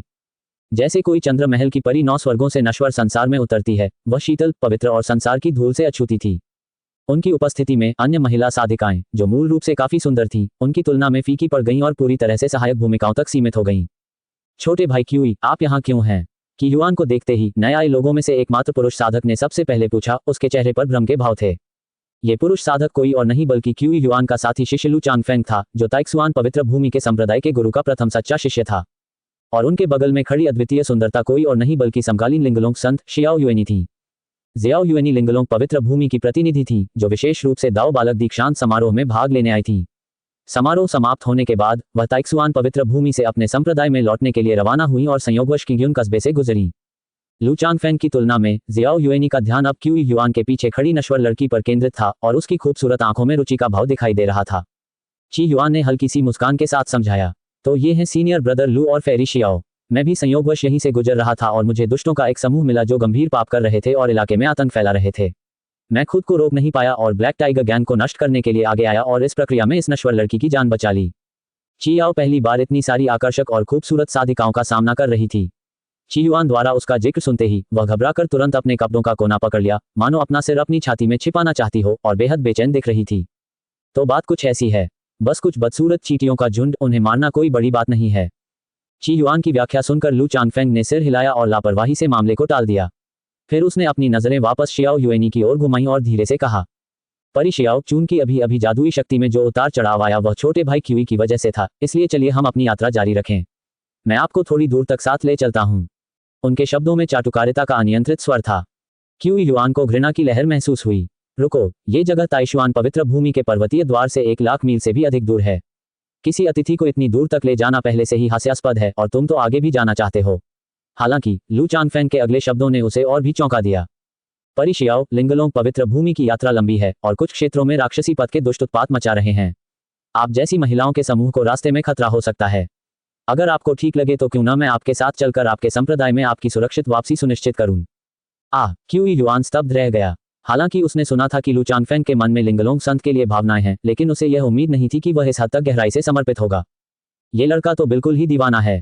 लिंगलोंग संतनी नवजात आत्मा अवस्था के अंतिम चरण में एक शक्तिशाली व्यक्तित्व हैं, जो लिंगलोंग पवित्र भूमि की सर्वोच्च विरासत को आगे बढ़ा रही हैं। युद्ध शक्ति के मामले में आत्मा रूपांतरण से पहले वे लगभग अजेय हैं। क्या उन्हें वास्तव में अपने पुष्प रक्षक दूत के रूप में नवजात आत्मा अवस्था के मध्य चरण के साधक की आवश्यकता है? नमस्कार दाओ चाइल्ड क्यूई। शाओ युएनी ने पहले क्यूई युआन को अभिवादन के रूप में सिर हिलाया, फिर उसका निर्मल चेहरा ठंडा पड़ गया और उसने लू चांगफेंग से तिरस्कारपूर्ण ढंग से बात की। हमारी लिंगलोंग पवित्र भूमि सिर्फ नाम की बात नहीं है। हम अपना ख्याल खुद रख सकते हैं, इसलिए जूनियर ब्रदर लू को हमें आगे ले जाने के लिए परेशान करने की कोई जरूरत नहीं है। इस दुनिया को युनमेंग महान दुनिया कहा जाता है, जहां खरबू जीव और अनगिनत जातियां निवास करती हैं।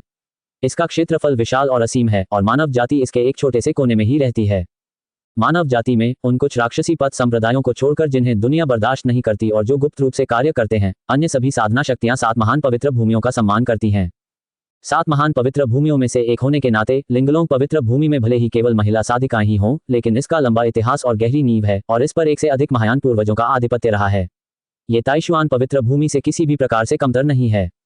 लू चांगफेंग के शब्दों से यह आशय निकलता था कि लिंगलोंग पवित्र भूमि केवल महिलाओं का एक समूह है जिन्हें सुरक्षा की आवश्यकता है।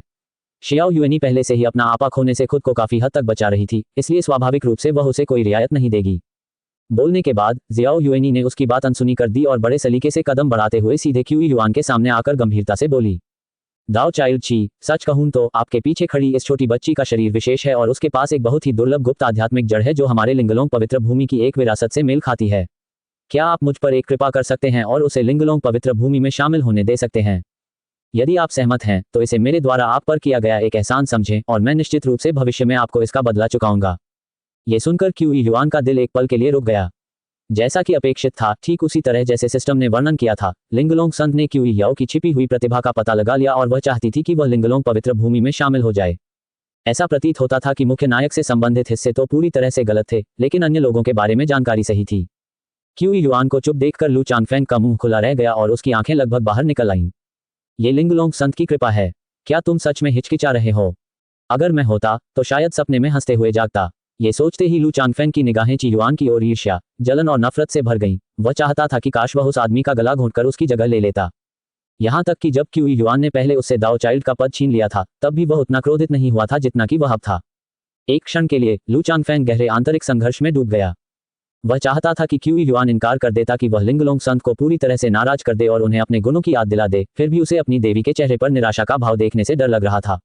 जैसे ही लू चांगफेंग लाभ और हानि के बारे में चिंतित था, क्यूई युआन अचानक हल्के से मुस्कुराए और ईमानदारी से बोली, मुझे खेद है परी शियाओ, लेकिन शियाओ याओ मेरी निजी नौकरानी या दासी नहीं है। मेरा मानना है कि मुझे उसके भविष्य का फैसला करने का कोई अधिकार नहीं है, ये चुनाव उसका अपना होना चाहिए। ये कहते हुए उसने क्यूई याओ की ओर मुड़कर कहा, शाओ याओ, क्या तुम लिंगलोंग पवित्र भूमि के शिष्य बनने के लिए तैयार हो? ये सुनकर ची याओ का कोमल शरीर कांप उठा, उसकी आंखों में भावुक आंसू भर आए। उसने पास खड़ी लिंगलोंग संत की ओर देखा और दृढ़ भाव से उत्तर दिया, भाई क्यूई, मैं लिंगलोंग पवित्र भूमि में शामिल होने के लिए तैयार हूं। केवल इसी तरह मुझे आपकी कृपा का प्रतिफल देने का अवसर मिलेगा। वह स्वाभाविक रूप से जानती थी कि लिंगलोंग पवित्र भूमि साधना जगत की शीर्ष शक्तियों में से एक है और लिंगलोंग संत से व्यक्तिगत निमंत्रण प्राप्त करना अधिकांश लोगों की कल्पना से परे एक अवसर था। इसलिए हालांकि वह क्यूई युआन को छोड़ने के लिए बहुत अनिच्छुक थी, लेकिन वह उनके बीच की दूरी से और भी अधिक अवगत थी और लिंगलोंग पवित्र भूमि में शामिल होना वर्तमान में उसके भाग्य को बदलने का एकमात्र तरीका था। अच्छा, ची युआन ने उसे हल्की सी मुस्कान दी, फिर मुड़कर अपने हाथों को जोड़कर शियाओ युएनी से कहा, परी शियाओ, मुझे आशा है कि आप भविष्य में शियाओ याओ का अच्छे से ख्याल रखेंगी। वास्तव में अगर ची याओ सहमत नहीं भी होती तो भी वह उसे मनाने का कोई ना कोई तरीका ढूंढ लेता। मूल रूप से क्यूई युआन ने क्यूई याओ को उसकी देखभाल के लिए ताइक्सुआन पवित्र भूमि में वापस लाने की योजना बनाई थी, लेकिन नए सामने आए कार्य ने उसे तुरंत उस विचार को त्यागने के लिए मजबूर कर दिया। यदि ची याओ के भाग्य में कोई बड़ा बदलाव आता है तो क्या भविष्य में जब उसे मूल मालिक की बहन से संबंधित कार्य सौंपे जाएंगे तो वह असमंजस में नहीं पड़ जाएगा? सुरक्षा के लिहाज से बेहतर यही था कि जब तक वह सिस्टम की विशेषताओं को पूरी तरह से समझ न ले तब तक प्रकृति को अपना काम करने दिया जाए। अब जबकि ची याओ ने सही चुनाव किया था, इससे उसे कुछ मेहनत बच गई। दूसरी ओर शियाओ युएनी ने क्यू युआन को ध्यान से देखा और मन ही मन सोचते हुए उसके प्रति उसकी अनुकूल धारणा और भी बढ़ गई। ताइशुआन का ये दाव बालक सुंदर और असाधारण व्यक्तित्व वाला है और अपने व्यवहार में विनम्र और शिष्ट है, वास्तव में एक सज्जन व्यक्ति की तरह दिखता है। वह वास्तव में ताइशुआन पवित्र भूमि के संप्रदाय प्रमुख द्वारा चुना गया एक योग्य प्रतिभावान शिष्य है। जैसे ही यह विचार उनके मन से निकला, उनका चेहरा और भी सौम्य और कोमल हो गया और उन्होंने प्रशंसा की, दाओ बालची, मुझे उम्मीद नहीं थी कि आपकी कम उम्र और उच्च पद के बावजूद आप इतने ईमानदार और दयालु होंगे कि एक नश्वर लड़की के विचारों की परवाह करेंगे। ये वास्तव में सराहनीय है।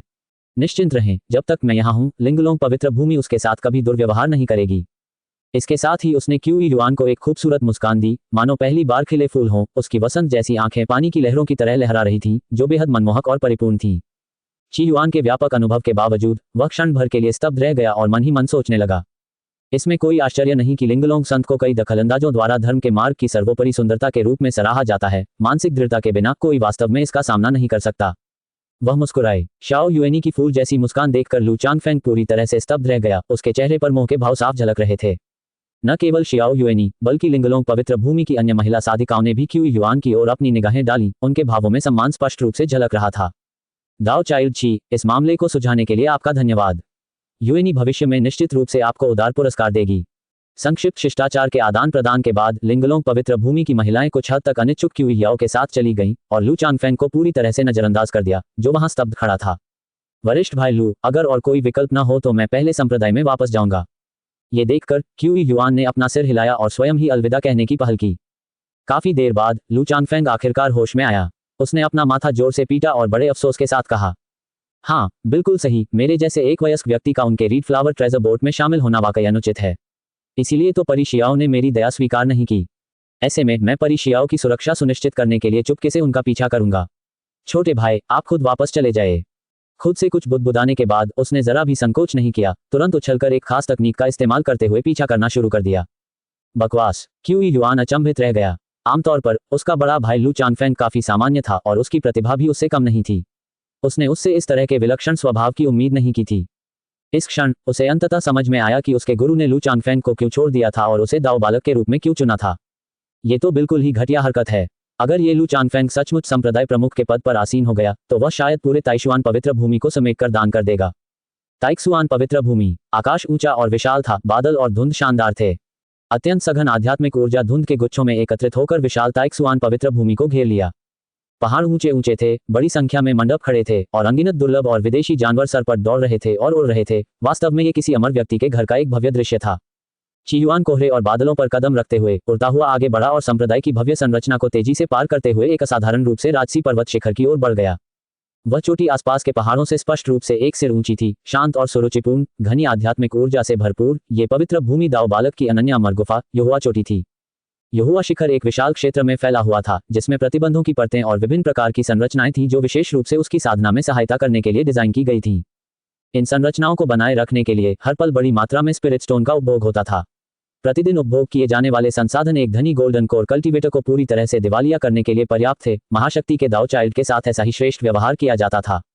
इसके अतिरिक्त समर्पित डीकन एल्डर और यूटिलिटी डिसाइपल्स का एक समूह था जो क्यू युआन को यहोवा पीक के मामलों का प्रबंधन करने में मदद करने के लिए जिम्मेदार थे। संक्षेप में, ताइक्सुआन पवित्र भूमि में क्यू युआन का एकमात्र मिशन अपनी साधना पर ध्यान केंद्रित करना और जितनी जल्दी हो सके विकास करना था। दाव बालक वापस आ गया है। नमस्कार दाव बालक। अमर गुफा के प्रवेश द्वार की रक्षा कर रहे पवित्र भूमि के दो शिष्यों ने क्यू युआन को देखते ही तुरंत आगे बढ़कर सम्मानपूर्वक प्रणाम किया, जरा सी भी लापरवाही करने की हिम्मत नहीं की। आप उठ सकते हैं। क्यू युआन ने हल्के से सिर हिलाया और निर्देश दिया, आप जा सकते हैं। वापस जाकर डीकन लियांग को बता दें कि जब तक कोई विशेष रूप से जरूरी काम न हो वे आकर मुझे परेशान न करें। हाँ। उन दोनों के जाने के बाद क्यू युआन अमर गुफा के द्वार से होते हुए सीधे एक शांत साधना कक्ष में चला गया। वह पालथी मारकर बैठ गया और फिर सिस्टम इंटरफेस खोला। इससे पहले उसने 2 मिशन पूरे किए थे और कुल 150 जवाबी हमले के अंक प्राप्त किए थे।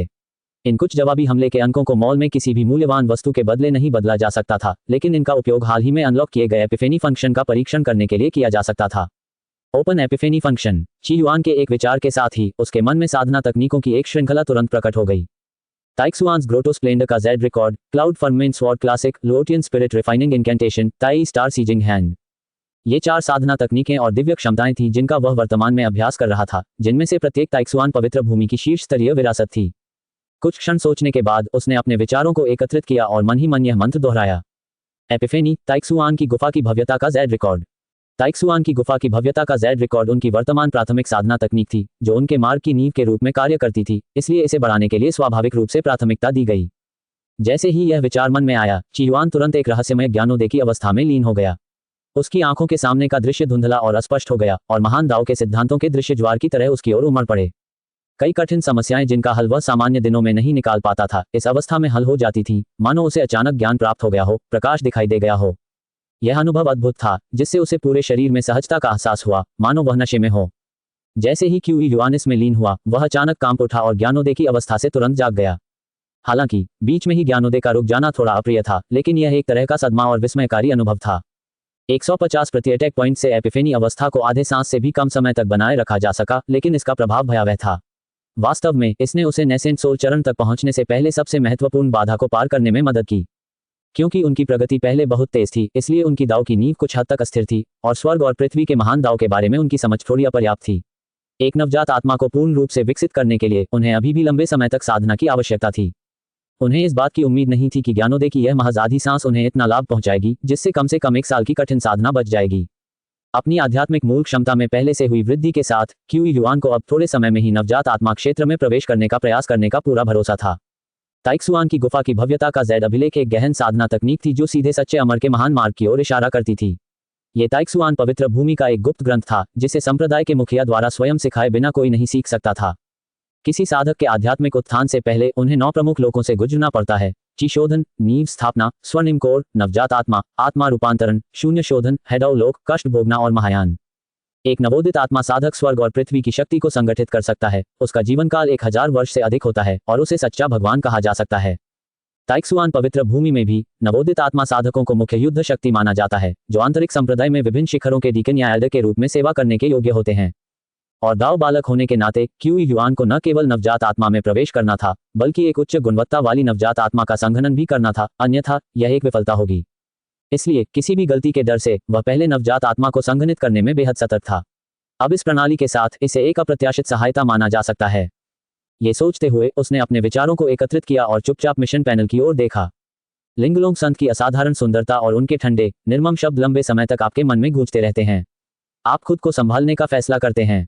चूंकि आपके पास सिस्टम है, इसलिए जब तक आप जवाबी हमले के मिशनों को सफलतापूर्वक पूरा करते हैं, देर सवेर आप उन्हें अपने प्रति एक नए नजरिए से देखने पर मजबूर कर देंगे।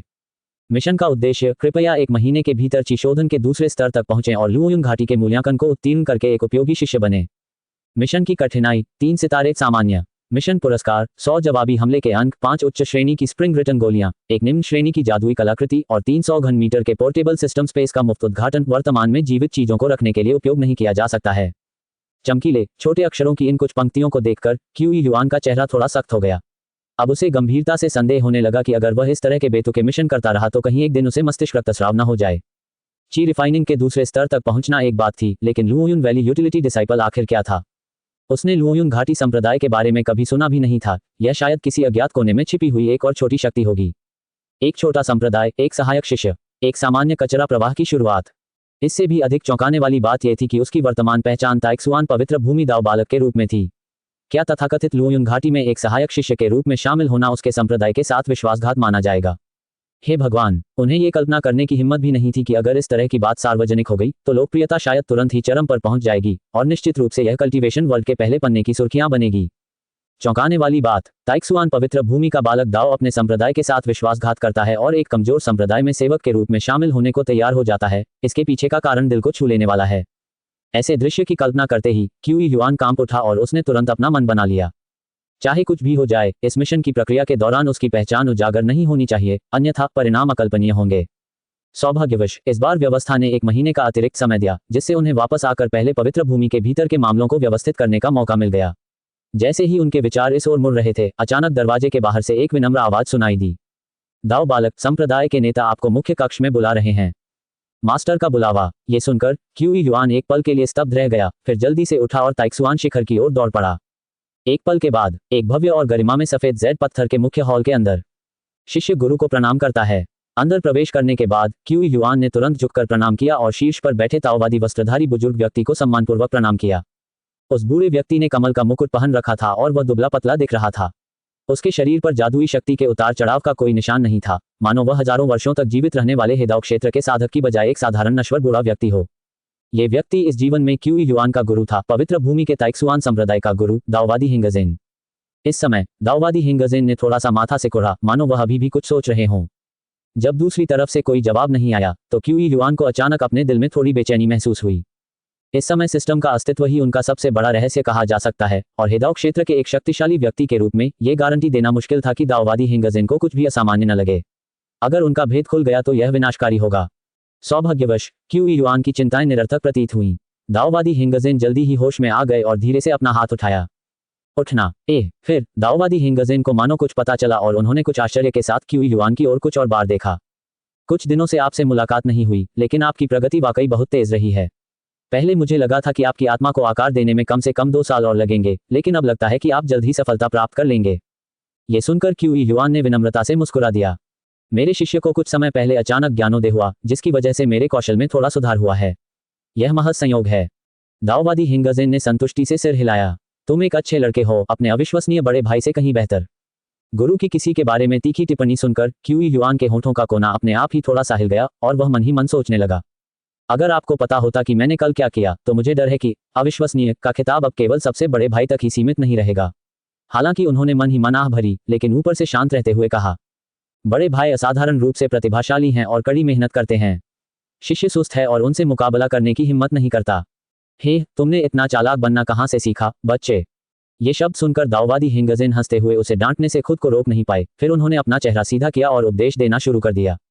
चूंकि आपने दाओ बालक का पदभार ग्रहण कर लिया है, इसलिए आपका प्रत्येक शब्द और कार्य संपूर्ण ताइशुआन पवित्र भूमि का प्रतिनिधित्व करता है। आपको विवेकपूर्ण और स्थिर रहना चाहिए और आपका व्यवहार व्यवस्थित होना चाहिए। आपको कभी भी पवित्र भूमि की प्रतिष्ठा को धूमिल नहीं होने देना चाहिए। गुरुजी का व्याख्यान सही है, कि युआन ने जल्दबाजी में गंभीरता से जवाब दिया। मन ही मन वह अपराधबोध महसूस कर रहा था। आप देख रहे हैं कल्टिवेशन मॉडल। अगर आपको हमारा कंटेंट पसंद आता है तो लाइक, शेयर और सब्सक्राइब जरूर करें। ची युआन के अब आज्ञाकारी रूप को देखकर दाओवादी हिंगजिन ने अपना व्याख्यान जारी नहीं रखा, बल्कि विषय बदलते हुए धीरे धीरे कहा, यह संसार विशाल है और दाओ का अभ्यास करने वाले गंगा की रेत के समान असंख्य हैं, अनंत हैं। फिर भी जो लोग एक नवजात आत्मा का निर्माण कर सकते हैं, वे 10,000 में एक भी नहीं हैं। मुझे नहीं पता कि कितने ही प्रतिभाशाली लोग इस अंतिम बाधा को पार करने में असफल रहे हैं और केवल पछतावा ही रह गया है। आपका मूल तत्व उच्चतम श्रेणी का है, इसलिए नवजात आत्मा अवस्था तक पहुंचना कोई बड़ी समस्या नहीं होगी। हालांकि नवजात आत्माएं भी विभिन्न श्रेणियों में विभाजित हैं और उनके बीच का अंतर आकाश और पृथ्वी जैसा है। पवित्र भूमि के प्राचीन अभिलेखों के अनुसार एक साधक की नवजात आत्मा को 5 श्रेणियों में विभाजित किया गया है: दाओ शियु नवजात आत्मा, जिफु नवजात आत्मा, शांगकिंग नवजात आत्मा, शेनहुआ नवजात आत्मा और स्वर्गीय दाओ नवजात आत्मा, जो केवल किंवदंतियों में मौजूद है। सबसे निम्न श्रेणी दाओ शियु नवजात आत्मा में मिश्रित और अशुद्ध आध्यात्मिक ऊर्जा होती है। जो लोग इस आत्मा का निर्माण करते हैं, उनका दाओ की ओर का मार्ग समाप्त हो जाता है और भविष्य में आगे बढ़ने की कोई संभावना नहीं रहती। इसलिए इसे दाओ शियु, दाओ अंत कहा जाता है। जिफु की नवजात आत्मा थोड़ी बेहतर है। इसे प्राप्त करने वालों के आत्मा रूपांतरण की ओर अग्रसर होने की संभावना लगभग 20% होती है। शांगकिंग की नवजात आत्मा जिफु की नवजात आत्मा से श्रेष्ठ है। इसे प्राप्त करने वालों को अमरता के मार्ग की आशा होती है, साथ ही आत्मा रूपांतरण की संभावना 50% होती है। दाओवादी हिंगजिन ने कुछ क्षण रुकने के बाद आगे कहा, आपके गुरु ने जिस नवजात आत्मा का निर्माण किया था, वह उससे भी उच्च श्रेणी की शेनहुआ नवजात आत्मा थी। जो लोग ऐसी नवजात आत्मा का निर्माण करते हैं, उनके आत्मा रूपांतरण प्राप्त करने की कम से कम 80% संभावना होती है और उनका भविष्य का मार्ग असीमित होता है। स्वर्गीय दाओ की नवजात आत्मा की बात करें तो इतिहास में इसके कुछ ही मामले सामने आए हैं। वे सभी भाग्य द्वारा धन्य व्यक्ति थे। आपके गुरु ने वर्तमान संसार में ऐसा कोई व्यक्ति नहीं देखा है। आपके बड़े भाई लू चांगफेंग की प्रतिभा मुझसे भी कहीं अधिक थी, लेकिन प्रेम में अंधा होने के कारण एक हृदय दानव ने उनका फायदा उठाया। बाद में वह केवल शांगकिंग नासेंट सोल का निर्माण करने में सफल रहे, जो अंततः एक पायदान नीचे था। इस समय दाओवादी हिंगजिन ने क्यूई युआन को एक अर्थपूर्ण नजर से देखा। इस तरह के सबक का सामना करने पर आपको इसे एक चेतावनी के रूप में लेना चाहिए। इस बार आपके गुरु ने सभी आपत्तियों को दरकिनार करते हुए आपको नवोदित आत्मा अवस्था में प्रवेश करने से पहले ही दाओ बालक का पद ग्रहण करने दिया। ऐसा इसलिए किया गया ताकि आप बाधाओं को पार कर सकें, अपने दाओ हृदय को मजबूत कर सकें और अदम्य और साहसी गति के साथ नवोदित आत्मा क्षेत्र में प्रवेश कर सकें। आपको ये जानना चाहिए कि आपके अलावा ताई जुबान के दाओ बालक, जिसने अभी तक आत्मा का निर्माण नहीं किया है, अन्य पवित्र भूमियों के दाओ बालकों और संतनियों ने शेनहुआ नवजात आत्माओं को संघनित कर लिया है। इस अप्रत्यक्ष चेतावनी भरी टिप्पणी को सुनकर क्यूई युआन का दिल घबरा गया और उसने सहमति में सिर हिलाया। जी हाँ, इस शिष्य ने इसे याद कर लिया है। उनके गुरु का अर्थ बिल्कुल स्पष्ट था। ताइक्सुआन पवित्र भूमि के दाओ बालक के रूप में यदि वह शेनहुआ नवजात आत्मा का निर्माण नहीं कर पाते तो उनकी स्थिति संभवतः बहुत सुरक्षित नहीं होगी। अमरता प्राप्त करने का मार्ग मूल रूप से रेत में से सोना छानने की प्रक्रिया थी, जिसमें योग्यतम की उत्तरजीविता होती थी। क्यूई युआन ने एक के बाद एक प्रतिभाशाली प्रतियोगियों को हराकर ही अपनी वर्तमान स्थिति हासिल की। एक दाओ बालक के रूप में उन्हें न केवल पवित्र भूमि के भीतर कई प्रतिभाशाली शिष्यों की प्रत्यक्ष और अप्रत्यक्ष जांच और चुनौतियों का सामना करना पड़ा, बल्कि अन्य पवित्र भूमि के दाओ बालकों और संतनियों के साथ प्रतिस्पर्धा और बहस भी करनी पड़ी। इस क्षण दाओवादी हिंगजिन को मानो क्यूई युआन को बुलाने का उद्देश्य याद आ गया और उन्होंने तुरंत अपना गला साफ किया। कि युआन, आपके गुरु ने पिछले कुछ दिनों में महान दाओ के बारे में कुछ अंतर्दृष्टि प्राप्त की है और जल्द ही कुछ समय के लिए एकांतवास में जाएंगे। मैंने तुम्हें यहाँ इसलिए बुलाया था ताकि तुम हॉल मास्टर जू के साथ रहकर संप्रदाय के कामकाज को संभालना सीख सको। लेकिन तुम्हारी आत्मा का निर्माण होने वाला है, इसलिए बेहतर होगा कि तुम अपनी साधना पर ध्यान दो। हम इस मामले को यहीं समाप्त करते हैं। सौभाग्य से ये सुनकर क्यूई युआन ने तुरंत राहत की सांस ली। अगर उसे अब इंटर्नशिप के लिए आंतरिक मामलों के विभाग में भेजा जाता तो ये बहुत बड़ी परेशानी होती। वहां के मामले जटिल थे और इस बात की पूरी संभावना थी कि वह अपने मौजूदा सिस्टम संबंधी कार्यों को पूरा करने के लिए समय नहीं निकाल पाता। हालांकि आंतरिक मामलों के हॉल में पद शक्तिशाली और प्रतिष्ठित था, लेकिन क्यूई युआन के लिए यह एक उलझन भरा काम था। भले ही वह कुछ परिणाम हासिल कर लेता, उसे कोई श्रेय नहीं मिलता, और अगर कोई गलती हो जाती तो तुरंत आलोचना का सामना करना पड़ता। ये पूरी तरह से धन्यवादहीन काम था। ताइक्सुआन पवित्र भूमि के नियम बहुत सख्त थे और नवनियुक्त दाव बालक होने के नाते वह सबकी नजरों का केंद्र था। उसे नहीं पता था कि कितने लोग उससे असंतुष्ट थे और उसकी गलती का इंतजार कर रहे थे। ये सोचकर उसने जल्दी से कहा, ये शिष्य विश्व यात्रा करके इसका अनुभव करना चाहता है, साथ ही स्वर्गीय मार्ग का ज्ञान प्राप्त करना, स्वयं को परिष्कृत करना और अपनी आत्मा के विकास का अवसर तलाशना चाहता है। आशा है गुरुजी इसकी अनुमति देंगे। हम दाओवादी हिंगजेन ने पहले तो थोड़ा भौहें चढ़ाईं, फिर उनका चेहरा शांत हो गया और उन्होंने शांत भाव से कहा, बहुत खूब। बंद दरवाजों के पीछे काम करने से कभी महान उपलब्धियां नहीं मिलती। आपके बाहर टहलने जाने में कोई हर्ज नहीं है। विदेश यात्रा करते समय हर बात में सावधान रहें। यदि आपको कोई खतरा दिखाई दे और आप उसका सामना करने में असमर्थ हों तो बहादुरी या प्रतिस्पर्धा दिखाने की कोशिश न करें। समय रहते पीछे हट जाएं और आगे की कार्रवाई संप्रदाय के वरिष्ठों पर छोड़ दें। क्या आप समझते हैं? ये शिष्य गुरु की शिक्षाओं का कड़ाई से पालन करेगा। ये सुनकर क्यूई युआन अत्यंत प्रसन्न हुआ। अपने गुरु के इन शब्दों के साथ वह न केवल अपनी इच्छानुसार सिस्टम के कार्यों को करने के लिए बाहर जा सकता था, बल्कि शक्तिशाली शत्रुओं का सामना करने पर ताइक्सुआन पवित्र भूमि से सहायता मांगने का उसके पास एक वैध कारण भी था। साधना जगत में जीवित रहने के लिए अपनी स्वयं की साधना के अलावा अक्सर व्यक्ति को अपनी पृष्ठभूमि पर निर्भर रहना पड़ता था। सौभाग्यवश उनका पृष्ठभूमि रिकॉर्ड बहुत मजबूत था। 10 दिन से भी अधिक समय बाद पूर्वी दिव्य क्षेत्र पुजोऊ शहर के बाहर 1000 मील लंबी कांगलान पर्वत श्रृंखला थी। इसकी चोटियां भव्य थीं और यह संसाधनों से भरपूर थी, जहां विभिन्न प्रकार के पक्षी, जानवर, पहाड़ी व्यंजन और औषधीय जड़ी बूटियां पाई जाती थीं, जो अनगिनत शिकारियों और जड़ी बूटी संग्राहकों का भरण पोषण करती थीं। इस समय कैंगलान पर्वत की गहराई में स्थित एक एकांत घाटी के बाहर सैकड़ों युवा पुरुषों और महिलाओं की भीड़ जमा हो गई थी। इन किशोरों के कपड़े अलग अलग थे और उनके पारिवारिक पृष्ठभूमि भी एक दूसरे से बिल्कुल भिन्न थे। कुछ फटे पुराने कपड़ों में सादगी का भाव लिए हुए थे, जबकि अन्य रेशमी वस्त्रों में लिपटे हुए थे, मानो विलासिता के आदी हों। सभी युवक उत्साह से घाटी के प्रवेश द्वार की ओर देख रहे थे, उनके चेहरे आशा से भरे हुए थे। क्या उन्होंने यह नहीं कहा था कि लुओयुन संप्रदाय शिष्यों की भर्ती कर रहा है? अभी तक कोई प्रगति क्यों नहीं हुई है? मैं जो सूखा राशन लाया था वह लगभग खत्म हो चुका है। अगर जल्द ही काम शुरू नहीं हुआ तो मुझे डर है कि मुझे भूखा रहना पड़ेगा। ग्रे रंग के कपड़े पहने एक छोटे कद के लड़के ने शिकायत किए बिना नहीं रह सका। उसके बगल में खड़ा सावला लड़का भी आह भरते हुए चिंतित चेहरे के साथ बोला, कहा जाता है कि लुओयुन अमर संप्रदाय का मूल्यांकन बेहद सख्त होता है। हर बार 90% से अधिक लोग बाहर हो जाते हैं। जो बचते हैं उन्हें केवल सहायक शिष्य के रूप में ही शुरुआत करने का मौका मिलता है, उन्हें बाह्य संप्रदाय के शिष्य के रूप में भी नहीं गिना जाता। मुझे नहीं पता कि मैं अंत तक टिक पाऊंगा या नहीं। जब दोनों बात कर रहे थे तभी महंगे कपड़े पहने एक मोटे लड़के ने तिरस्कार भरी नजरों से उनकी ओर देखा। उसकी आवाज घृणा से भरी हुई थी। अगर तुम टिक नहीं सकते तो चले जाओ। तुम जैसे गरीब नीच लोग वैसे भी खेती करने के लायक नहीं हो। आखिरकार तुम्हें बाहर कर दिया जाएगा, इसलिए समय रहते चले जाने से मुझे इस परेशानी से छुटकारा मिल जाएगा। आप भूरे वस्त्र पहने लड़के का चेहरा गुस्से से लाल हो गया। वह बहस करने के लिए आगे बढ़ना चाहता था, लेकिन मोटे लड़के के पीछे खड़े तगड़े नौकरों को देखकर डर गया। उसने पलटवार करने की हिम्मत नहीं की और अंत में बस नाक सिकोड़कर अपना सिर दूसरी तरफ घुमा लिया। लेकिन सांवले चेहरे वाला लड़का आक्रोश से भरा हुआ था और उसने गुस्से से कहा, वांग लुचुआन, मुझे पता है कि आपका परिवार प्रतिष्ठित है, लेकिन साधना आध्यात्मिक मूल की प्रतिभा पर निर्भर करती है। ये निश्चित नहीं है कि कौन बेहतर है या कौन बदतर, तो आप हमें नीचा क्यों समझते हैं? ये सुनकर वांग लुचुआन नाम का मोटा लड़का क्रोधित नहीं हुआ, बल्कि वह मुस्कुराया और पास खड़ी एक सुंदर लड़की की ओर उंगली से इशारा किया। लियू यंगइंग, तुम लिन जेन को बताओ, मेरी योग्यता बेहतर है या उनकी? सुंदर लड़की का शरीर कांप उठा। उसने दुविधा भरे भाव से अपने पतले होठों को काटा, अंत में अपना सिर नीचे झुकाया और धीरे से उत्तर दिया। भाई वांग ने आने से पहले ही एक अमर गुरु से अपनी परीक्षा ली थी। उनके पास लकड़ी पानी की दोहरी आध्यात्मिक जड़ है और उन्हें 10,000 में से एक विलक्षण प्रतिभा माना जाता है। जैसे ही ये शब्द बोले गए, आसपास मौजूद किशोरों की भीड़ तुरंत हंगामा करने लगी। दोहरी आध्यात्मिक जड़ें, इस तरह की प्रतिभा मनुष्यों में दुर्लभ थी और उसका भविष्य स्पष्ट रूप से असीमित था। यदि लियू यंगइंग की बातें सच थीं, तो वांग लुचुआन न केवल आसानी से लुओयुन संप्रदाय में शामिल हो जाएगा, बल्कि उसे भविष्य के सच्चे शिष्य के रूप में उच्च सम्मान और प्रशिक्षण भी मिलेगा। भीड़ की ईर्ष्यालु और विस्मयकारी निगाहों के बीच वांग लुचुआन आगे बढ़ा, लियू यंगइंग को अपनी बाहों में भर लिया, अपनी छाती फुलाकर घमंड से बोला, बेवकूफ, मैं तुम्हें ये बताने से नहीं डरता, तुम्हारी बचपन की प्रेमिका और मंगेतर अब मेरी औरत है। बेहतर होगा कि तुम भविष्य में उससे दूर रहो, वरना मैं तुम्हारी टांगें तोड़ दूंगा। लड़की लियू यंगइंग ने 2 बार संघर्ष किया, लेकिन वह खुद को छुड़ा नहीं पाए, इसलिए शर्म से उसने अपना चेहरा वांग लुचुआन की छाती में छिपा लिया। यंगइंग, क्या उसने जो कहा वह सच है? जब लड़की ने इनकार नहीं किया तो लिन जेन के चेहरे पर दर्द और आक्रोश के मिले जुले भाव उभर आए। उसने अपनी मुट्ठियां भींच लीं, उसका पूरा शरीर कांप रहा था और उसकी आंखों से मानो आग निकल रही थी। वह और लियू यंगइंग बचपन के प्रेमी थे और बचपन से ही उनकी सगाई हो चुकी थी। उनके परिवारों के बीच यह आपसी सहमति थी कि वयस्क होने पर वे शादी करेंगे। अब अपनी प्रेमिका को किसी और की बाहों में अपनी आंखों से देखना उसके लिए एक बहुत बड़ा सदमा था। लियू यंगइंग ने ऊपर देखा, उसकी आंखों में दृढ़ संकल्प की एक झलक दिखाई दी। लिन झेन, मैंने भाई वांग को अपना जीवन समर्पित कर दिया है। आइए हम अपनी सगाई रद्द कर दें। कृपया मुझे और परेशान न करें। तो बात कुछ ऐसी है। लिन झेन वहीं अचंभित खड़ा रहा। काफी देर बाद उसने अचानक एक दयनीय मुस्कान दी और धीरे धीरे पीछे हट गया। फिर कुछ निराश होकर वह मुड़ा और दूर जाने लगा। वास्तव में उसका इरादा इस प्रवेश परीक्षा को छोड़ने का था। ये देखकर वांग लुचुआन विजयी भाव से हंसा और फिर अर्थपूर्ण ढंग से बोला, ये बच्चा लिन झेन एक साधारण परिवार में पैदा हुआ था और उसकी किस्मत बहुत पतली थी।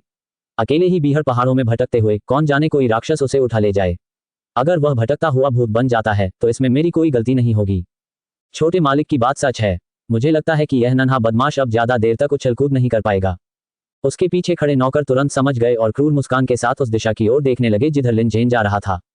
कुछ महसूस करते ही लियू यंगइंग का चेहरा पीला पड़ गया। वह दया की भीख मांगना चाहती थी, लेकिन वांग लुचुआन की घूरती निगाहों ने उसे चुप करा दिया। भीड़ के एक दूरदराज के कोने में क्यूई युआन इस रोमांचक नाटक को दिलचस्पी से देख रहा था। उसका दिल पूरी तरह शांत था। अपनी पहचान छिपाने के लिए क्यूई युआन ने आने से पहले विशेष रूप से अपना वेश बदला था। इस समय उसका चेहरा सामान्य था, ऐसा चेहरा जो भीड़ में आसानी से नजर न आए।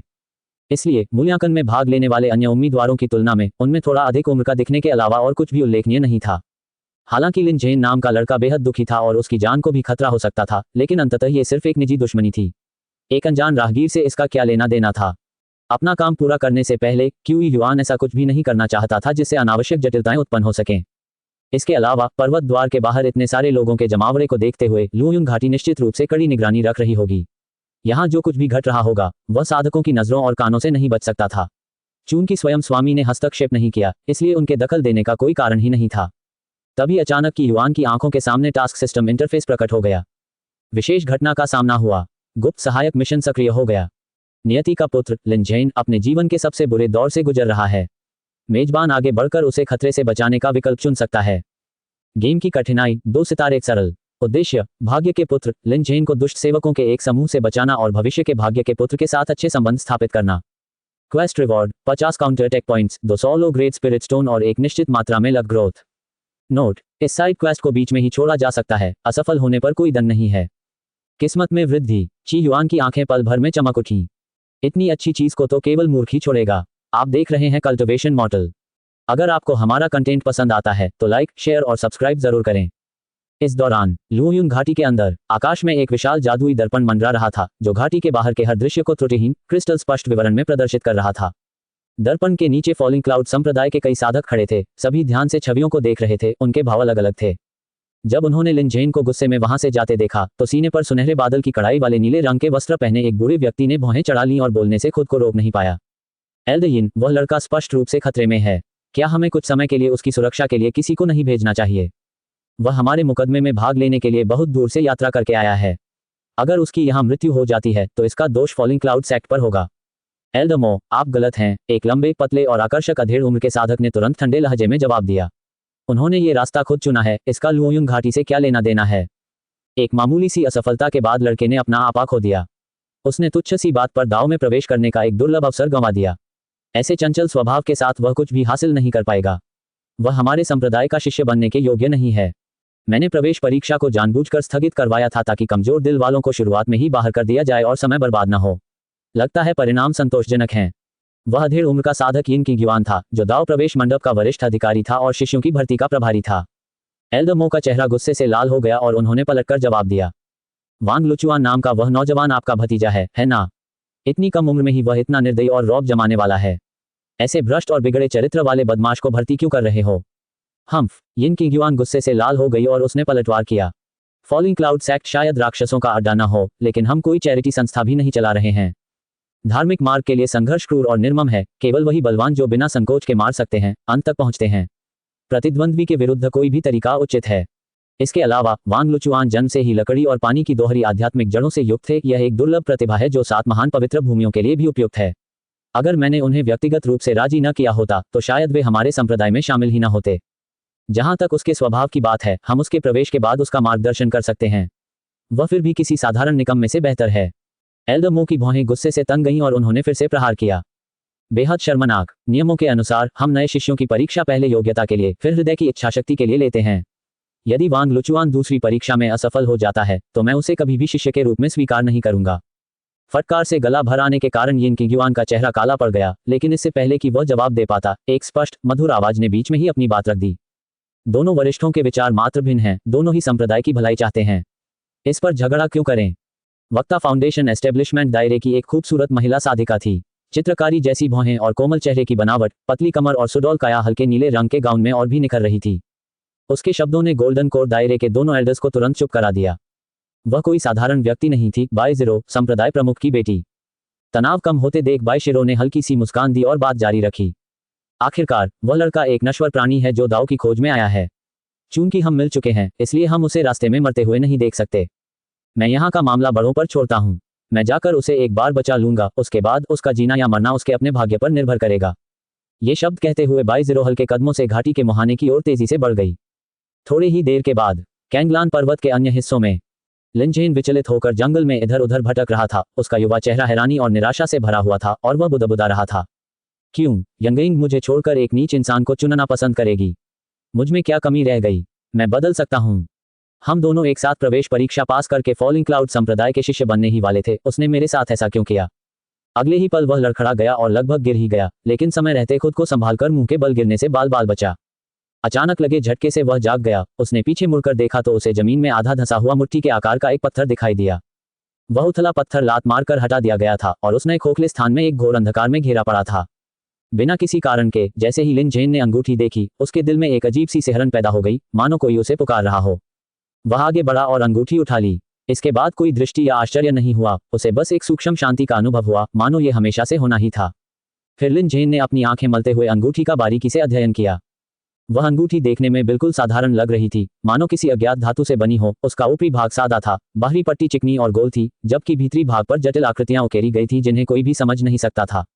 लिनजेन ने बस एक पल के लिए ही उस पर नजर डाली थी कि उसे चक्कर आने लगा और वह डर के मारे जल्दी से दूसरी तरफ देखने लगा।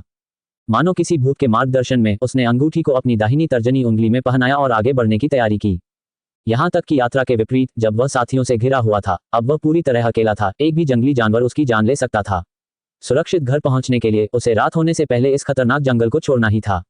अचानक जंगल की खामोशी एक सरसराहट से भंग हो गई और 3 बुरे इरादों वाले लोग पेड़ों से बाहर निकले और उसका रास्ता रोक दिया। लिनजेन का दिल घबरा गया। वह सावधानी से पीछे हट गया और चिल्लाकर बोला, तुम क्या चाहते हो? उसने उन्हें तुरंत पहचान लिया। वे वांग लुचुआन के सेवक थे। अब उनका उसके पास पहुंचना केवल मुसीबत का कारण बन सकता था। हे हमारे युवा स्वामी कहते हैं कि ये पहाड़ ऊंचे हैं और जंगल घने हैं, और उन्हें डर था कि कहीं आप यहाँ दुर्घटना में मर न जाएं, इसलिए उन्होंने कृपा करके हम भाइयों को आपको विदा करने के लिए भेजा। मुख्य सेवक ने एक भयावह मुस्कान बिखेरी, जिसमें द्वेष स्पष्ट रूप से झलक रहा था। छोटे बदमाश, मैं तुझे सलाह देता हूँ कि तू विरोध न कर। मुझे तुझे तुरंत मौत दे देने दे, नहीं तो मैं तुझे गारंटी देता हूँ कि तू मौत की भीख मांगेगा और फिर भी तुझे मौत नहीं मिलेगी। लिनजेन का चेहरा बदल गया। मैंने कभी तुम्हारे प्रति कोई द्वेष नहीं रखा, मुझे इस हद तक क्यों उकसा रहे हो? छी, तुम बदबूदार बच्चे, मौत तुम्हारे दरवाजे पर खड़ी है तब भी बकवास कर रहे हो। उस आदमी ने थूका, फिर हाथ हिलाते हुए कहा, सब मिलकर उसे मार डालो। उसके शब्दों पर तीनों सेवकों ने अपनी तलवारें निकाल लीं और हमला कर दिया।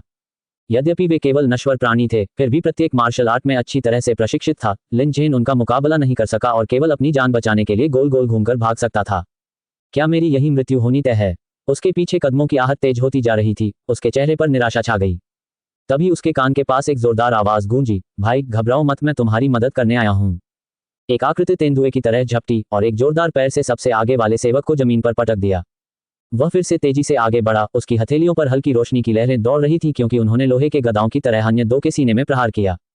टकराना, टकराना, टकराना। कभी अहंकारी रहे पीछा करने वाले पल भर में कुचल दिए गए, गिर पड़े और हौंफने लगे, स्पष्ट रूप से मौत के कगार पर थे। उन सबको खत्म करने के बाद नवागंतुक ने अपने हाथ झाड़े, अपने चमकते दांत दिखाते हुए मुस्कुराया और गर्मजोशी से कहा, ठीक है भाई लिन, आप सुरक्षित हैं। लिनजेन ने हैरानी और असमंजस भरी निगाहों से देखा। क्या मैं पूछ सकती हूँ कि आप कौन हैं? वह आदमी देखने में बिल्कुल साधारण था। सामान्य कद काठी, सामान्य कद काठी, सामान्य कपड़े। उसमें कुछ भी यादगार नहीं था और लिनजेन को याद नहीं आ रहा था कि वह उससे कभी मिली भी थी। ची युआन को कोई आपत्ति नहीं थी। मुस्कुराते हुए उसने कहा, मैं चीदा हूँ, लुओयुंग घाटी प्रवेश परीक्षा के लिए आया एक स्वतंत्र साधक। जब मैंने उस मोटे लड़के को तुम्हें परेशान करते देखा तो मैं बर्दाश्त नहीं कर सका। मुझे बहुत गुस्सा आया, इसलिए मैं तुम्हारी जान बचाने आया हूँ। लिनजेन के हृदय में कृतज्ञता उमड़ पड़ी। मुझे बचाने के लिए आपका बहुत बहुत धन्यवाद भाई क्यूई। लिनजेन इस ऋण को कभी नहीं भूलेगा। उन्होंने हाथ जोड़कर गहरा प्रणाम किया। उसकी निश्चित रूप से मृत्यु हो गई थी। अगर उसे समय पर बचाया न गया होता तो वह अब तक एक ठंडा शव बन चुका होता। उनकी दयालुता अपार थी। क्यू युआन ने इसे टाल दिया। कुछ नहीं था, इसका जिक्र मत करो, भाई लिन। उसी क्षण परछाइयों में छिपी एक सुंदर आकृति ने धीरे से सांस छोड़ी और दूर चली गई। ये भांपते हुए क्यू युआन ने चुपचाप अपनी दिव्य चेतना वापस ले ली। उसके होठों पर एक हल्की सी मुस्कान थी। तो फिर भी कोई मदद करने आया। ऐसा लगता है कि लुओयुन घाटी आखिरकार निर्दयी नहीं है। फिर भी लड़की बहुत देर से पहुंची। अगर मैं समय पर नहीं पहुंचता तो वह उसका शव लेने आई होती। बेशक उसे इस बात की चिंता नहीं थी कि लेट फाउंडेशन एस्टेब्लिशमेंट कल्टीवेटर उसे पहचान लेगा। जब उसने अभी प्रहार किया था तो उसने जानबूझकर अपनी शक्ति को चिशोधन के दूसरे स्तर पर रखा था। ऐसा लग रहा था जैसे वह कोई मंत्र नहीं जानता और केवल मुट्ठी और पैरों में सच्ची ची का संचार कर सकता है, जो उसके शिथिल साधक व्यक्तित्व के लिए एकदम सही था। लुओयुन घाटी के नियमों के अनुसार वे आमतौर पर 18 वर्ष से कम उम्र के नश्वर प्राणियों को ही स्वीकार करते हैं। लेकिन एक अपवाद है, वे स्वतंत्र साधक जो पहले से ही कुछ साधना कर चुके हैं, उनके लिए आयु सीमा में छूट दी गई है। पहले स्तर की क्यूई रिफाइनिंग 20 तक हो सकती है, जबकि दूसरे स्तर की सीमा 22 है। क्यूई युआन 21 वर्ष का था। द्वितीय स्तर के क्यूई शोधन के साथ पंजीकरण कराना उसके लिए बिल्कुल उपयुक्त था। इस मिशन में सिस्टम ने उसे पहले दूसरी परत तक पहुंचने के लिए प्रेरित किया, निस्संदेह इसी कारण से। डिंग, होस्ट ने एक साइड क्वेस्ट पूरा कर लिया है। इनाम 50 काउंटर अटैक पॉइंट्स और 200 लो ग्रेड स्पिरिट स्टोन। मेजबान ने भाग्य के देवता के साथ अच्छे संबंध स्थापित कर लिए हैं। भाग्य में उछाल आया है। उसके दिमाग में सिस्टम की सूचना की घंटी बजी। क्यू युआन को हल्का सा एहसास हुआ कि आकाश से एक रहस्यमय और गहन आभा उतर रही है, जो उस पर आ पड़ी, जिससे उसका मूड कई गुना बेहतर हो गया। इसके अलावा कुछ भी खास नहीं हुआ, मानो यह महज एक मनोवैज्ञानिक प्रभाव था। भाग्य एक ऐसी चीज है जो अलौकिक और मायावी है। युआन इतने कम समय में कोई ठोस प्रभाव अनुभव नहीं कर सका। ये सर्वविदित है कि भाग्य वास्तव में मौजूद है और महत्वपूर्ण क्षणों में हमेशा एक भूमिका निभाता है, जो किसी मामले की अंतिम सफलता या विफलता को निर्धारित करता है। कुछ हद तक किसी व्यक्ति का भाग्य और किस्मत ही एक साधक की नींव होती है, जो इस जीवन में एक साधक द्वारा प्राप्त की जा सकने वाली ऊपरी सीमा का प्रतिनिधित्व करती है। क्यू युआन ने कुछ नश्वर सेवकों को पीटकर ही अपनी किस्मत में वृद्धि हासिल कर ली थी। वह सचमुच मालामाल हो गया था। उनकी तो बात ही छोड़िए, हेदाओ क्षेत्र के दाववादी हिंगजेन भी शायद ऐसे प्रलोभन का विरोध नहीं कर पाते। सिस्टम, भविष्य में इस तरह के जितने अधिक साइड क्वेस्ट होंगे उतना ही अच्छा होगा। आपका साथी इसे संभाल लेगा। हालांकि कमजोरों को धमकाना बिल्कुल भी सम्मानजनक नहीं है, लेकिन मुझे कहना पड़ेगा, यह अद्भुत है। जल्दी से क्यू युआन ने अपने दिल में उमड़ रही खुशी को दबाया और लापरवाही से लिन जेन के हाथ पर नई दिखाई देने वाली अंगूठी पर एक नजर डाली। भाग्य के पुत्र से यही उम्मीद की जाती है कि वह चलते फिरते ही कोई अच्छा अवसर पा सकता है। इस अंगूठी की बनावट को मैं भी नहीं समझ पा रहा। ये वाकई कोई साधारण चीज नहीं है। शायद इसके साथ कोई चलता फिरता दादाजी भी हो। जिज्ञासा को एक तरफ रखते हुए क्यू युआन के मन में कोई लालच नहीं था। यह उसके उच्च नैतिक चरित्र के कारण नहीं था, बल्कि इसलिए था क्योंकि भाग्य के पुत्र की संपत्ति इतनी आसानी से नहीं छीनी जा सकती। लिन जेन जैसे भाग्य के पुत्र का जन्म स्वर्ग के नियमों की कड़ी निगरानी में होता है। यदि कोई उनसे भरपूर लाभ उठाना चाहता है तो पहले स्वर्ग से अनुमति लेना सबसे अच्छा है, अन्यथा उसे लाभ तो मिल जाएगा लेकिन उसका आनंद लेने का अवसर नहीं मिलेगा। ताइक्सुआन पवित्र भूमि में युआन का उच्च पद था और उनके पास एक प्रणाली थी। अज्ञात मूल की किसी ऐसी चीज की लालसा करने की कोई आवश्यकता नहीं थी जिसमें बड़े छिपे हुए जोखिम हो सकते हैं। लिन जेन के साथ अच्छे संबंध बनाना और उसकी किस्मत और आशीर्वाद का कुछ हिस्सा हासिल करना सबसे अच्छा विकल्प था। इस विचार के साथ क्यू युआन ने खुद को संभाला और लिन जेन की ओर उसकी निगाहें और भी दयालु हो गईं, मानो वह किसी अनदेखे खजाने को देख रहा हो। भाई लिन, भविष्य के लिए आपकी क्या योजनाएं हैं? मैं परीक्षा में भाग लेने के लिए वापस जा रहा हूं। लिन जेन ने गहरी सांस ली और उसके चेहरे पर दृढ़ संकल्प की एक झलक दिखाई दी। जहां से गिरते हैं वहां से उठते भी हैं। वांग लुचुआन और मैं हत्या के प्रयास और चुराई गई पत्नी के कारण खून के बदले खून के दुश्मन हैं। मैं उससे ये हिसाब खुद लूंगा। तो क्या हुआ अगर वह दोहरी आध्यात्मिक मूल प्रतिभा का धनी है? एक बार जब मैं लुओयुन घाटी में प्रवेश कर अमरता के मार्ग पर चल पड़ूंगा तो मैं उसे 100 गुना चुका दूंगा। जब वह बोल रहा था, लिन जेन ने अपनी मुठ्ठियां भींच ली, उसकी हथेलियों के पिछले हिस्से की नसें उभर आईं और उसकी आंखों में अंतहीन क्रोध भरा हुआ था। बहुत बढ़िया, आप में महत्वाकांक्षा है। युआन के चेहरे पर मुस्कान और चौड़ी हो गई, जबकि वह कुछ पल के लिए चुपचाप एक खास घमंडी छोटे मोटे व्यक्ति के लिए शोक मना रहा था। उसने इतने सारे लोगों में से नियति के पुत्र को ही नाराज करना क्यों चुना? क्या ये मुसीबत को न्योता देना नहीं है? जब क्यू युआन लिन जेन को लुओयुन घाटी के प्रवेश द्वार पर वापस लेकर आया तो इसने तुरंत सभी युवाओं का ध्यान आकर्षित किया और पहले का शोरगुल वाला वातावरण पल भर में शांत हो गया। भीड़ के बीचों बीच खड़े होकर अपने आसपास के लोगों की चापलूसी का आनंद लेते हुए वांग लुचुआन का चेहरा उस समय जम गया जब उसने स्पष्ट आश्चर्य के साथ लिन जेन को देखा। वह जिंदा कैसे वापस आ सकता था? क्या उसे अब तक मर नहीं जाना चाहिए था? वांग लुचुआन के बगल में बैठी लियू यंगइंग के चेहरे के भाव में भी थोड़ा बदलाव आया और फिर उसने शर्म से अपना सिर नीचे कर लिया। वह उसका सामना करने को तैयार नहीं थी। लिन जेन के बगल में खड़े अजनबी को देखकर वांग लुचुआन को मानो कुछ समझ आ गया। उसका चेहरा तुरंत गुस्से से लाल हो गया और वह सीधे उन दोनों के पास जाकर ठंडी आवाज में लिन जेन से बोला, क्या तुम जा नहीं रहे थे? फिर वापस आने की हिम्मत कैसे हुई? मैंने कृपा करके अपने कुछ अधीनस्थों को आपको विदा करने के लिए भेजा था। वे अब कहाँ हैं? वांग लुचुआन के सत्य को तोड़ मरोड़ कर पेश करने वाले शब्दों को सुनकर लिन जेन क्रोध से कांप उठी। तुम, वांग उपनाम वाले, तुमने साफ तौर पर मुझे नुकसान पहुंचाने के लिए लोगों को भेजा, फिर भी यहाँ नाटक कर रहे हो। तुम सचमुच इंसान के भेष में एक दरिंदे हो, सुअर या कुत्ते से भी बदतर। वांग लुचुआन ने तिरस्कारपूर्ण मुस्कान दी, उसकी आंखों में उपहास भरा था। तुम कहते हो कि मैंने तुम्हें नुकसान पहुंचाया। सबूत कहाँ है? सबूत के बिना बेबुनियाद आरोप मत लगाओ, वरना मुझे निर्दयी होने का दोष मत देना। आप, लिन जेन बेहद गुस्से में था। स्वाभाविक रूप से वह कोई सबूत पेश नहीं कर सकता था। अगर वह कर भी लेता तो दूसरा पक्ष उसे टालने और बहस करने के 10,000 तरीके ढूंढ लेता या फिर उसी पर आरोप लगा देता। अंततः इस मामले का परिणाम यह हुआ कि वह जीवित था, जबकि वे तीनों नौकर मर चुके थे। ये देखकर किनारे से ठंडे भाव से देख रहे क्यूई युआन ने आगे बढ़कर शांत स्वर में कहा, तुम्हारे वे तीनों अधीनस्थ बदनसीब और तुच्छ जीवन जी चुके थे, वे सब क्षणभंगुर प्रेत समान थे। कुछ समय पहले ही उन्हें जंगली जानवर उठाकर खा गए। मेरा सुझाव है कि तुम अपने दुख को संयमित रखो और इस परिवर्तन को स्वीकार करो। वांग लुचुआन ने थोड़ा भौहें चढ़ाईं और क्यूई युआन को देखते हुए उनकी निगाहों में सतर्कता झलक उठी। उनकी आवाज भी धीमी हो गई। और तुम कौन हो? हमारे निजी झगड़े में दखल क्यों दे रहे हो? हालांकि उसने अभी तक दांव में प्रवेश नहीं किया था, फिर भी वह उस व्यक्ति से आने वाले दबाव का हल्का सा एहसास कर सकता था। इस तरह का दबाव केवल एक साधक ही सहन कर सकता है, चाहे वह कितना भी अहंकारी और दबंग क्यों न हो। एक साधक का सामना करते समय उसे स्वाभाविक रूप से भय महसूस होगा। भले ही उसके सामने खड़ा युवक कम साधना स्तर वाला एक साधारण साधक ही क्यों न हो, फिर भी वह ऐसा व्यक्ति नहीं था जिसे उसके जैसा नश्वर प्राणी आसानी से उकसा सके। ची युआन ने उसकी ओर जरा भी ध्यान नहीं दिया। इसके बजाय उसने आसपास की भीड़ पर नजर डाली। उसकी आवाज में धमकी का भाव भरा हुआ था। ओह, मैं अपना परिचय देना भूल गया। मेरा नाम चीदा है। अब से लिन जेन मेरी सुरक्षा में है। जो कोई भी उसे परेशान करने की हिम्मत करेगा, वह चीदा का दुश्मन बन जाएगा। वहां मौजूद सभी युवकों के दिल कांप उठे और उन्होंने तुरंत अपनी निगाहें फेर लीं। वांग लुचुआन के चेहरे के भाव बदल गए। वह जानता था कि आज लिन जेन को छूना नामुमकिन है।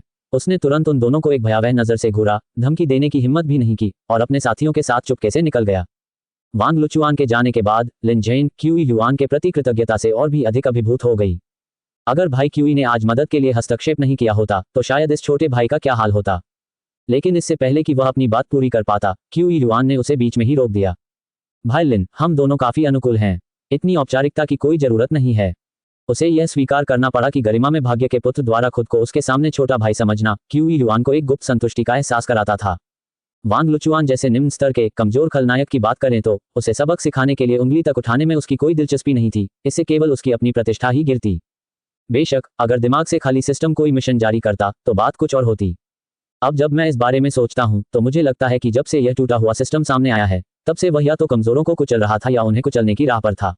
उसे अभी तक कोई अच्छा दुश्मन भी नहीं मिला था, फिर भी हर बार मिलने वाला इनाम पिछले से ज्यादा व्यवहारिक था। उसे थोड़ी शर्मिंदगी महसूस हो रही थी।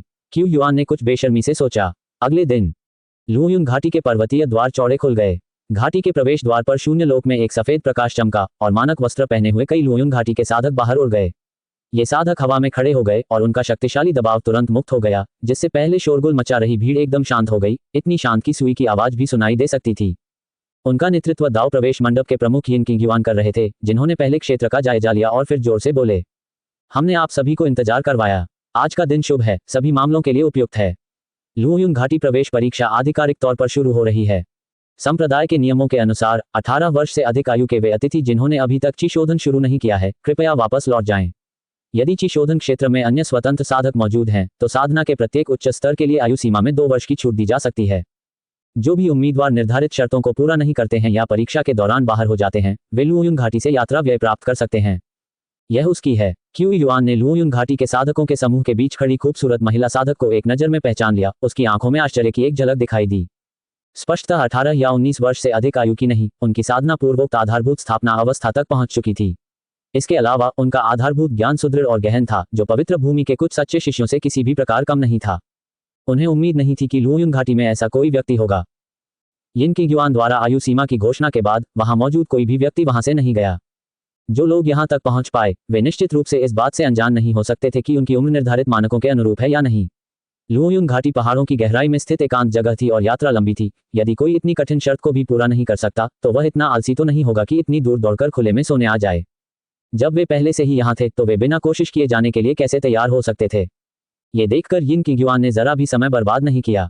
उन्होंने हाथ के इशारे से अपने पीछे खड़े लुयुन घाटी के 2 शिष्यों को तुरंत एक लकड़ी की मेज लाने के लिए कहा, जिस पर 1 फुट चौड़ा पूरी तरह से पारदर्शी जैड का टुकड़ा रखा हुआ था। मेज पर स्पिरिट टेस्टिंग स्टोन को देखते ही क्यू युआन ने तुरंत राहत की सांस ली।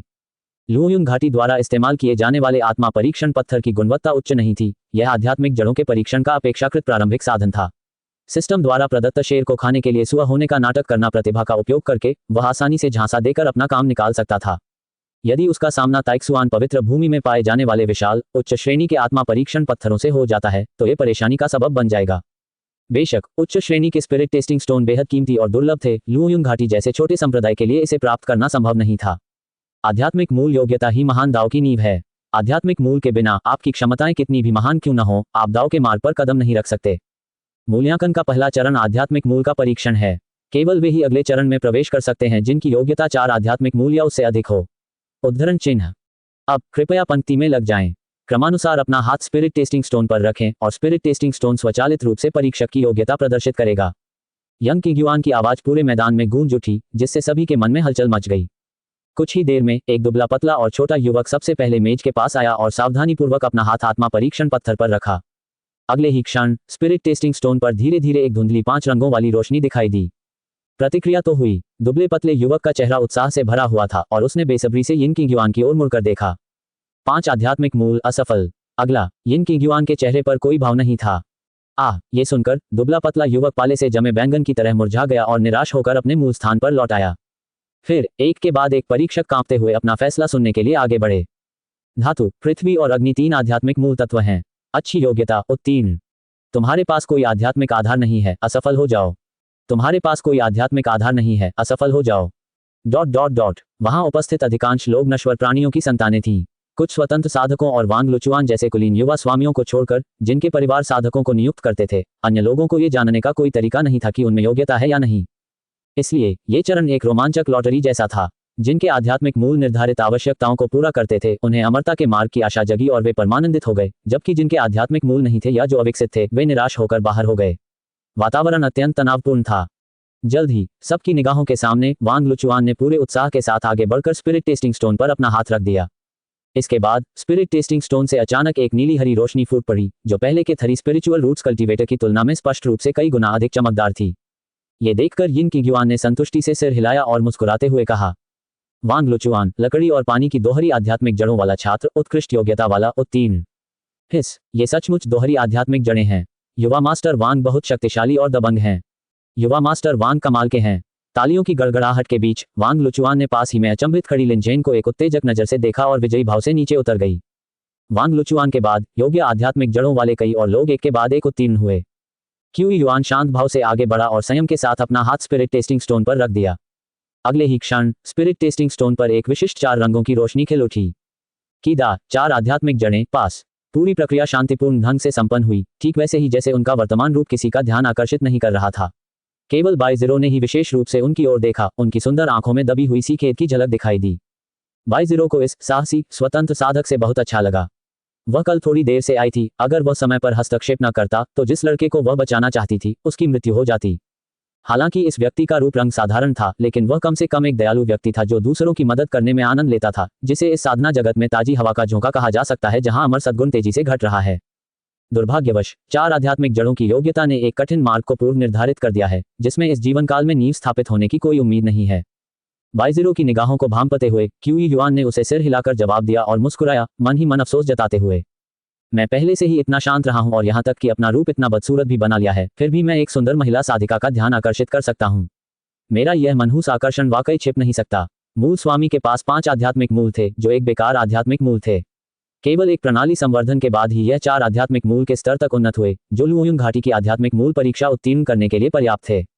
भले ही वह अपनी असली प्रतिभा दिखाकर पल भर में पूरे मैदान को चौंका सकता था और सबकी आंखें चौंधिया सकता था, लेकिन यह मत भूलिए कि उसका यहां आने का मकसद दिखावा करना नहीं, बल्कि अपनी पहचान उजागर किए बिना मिशन को पूरा करना था।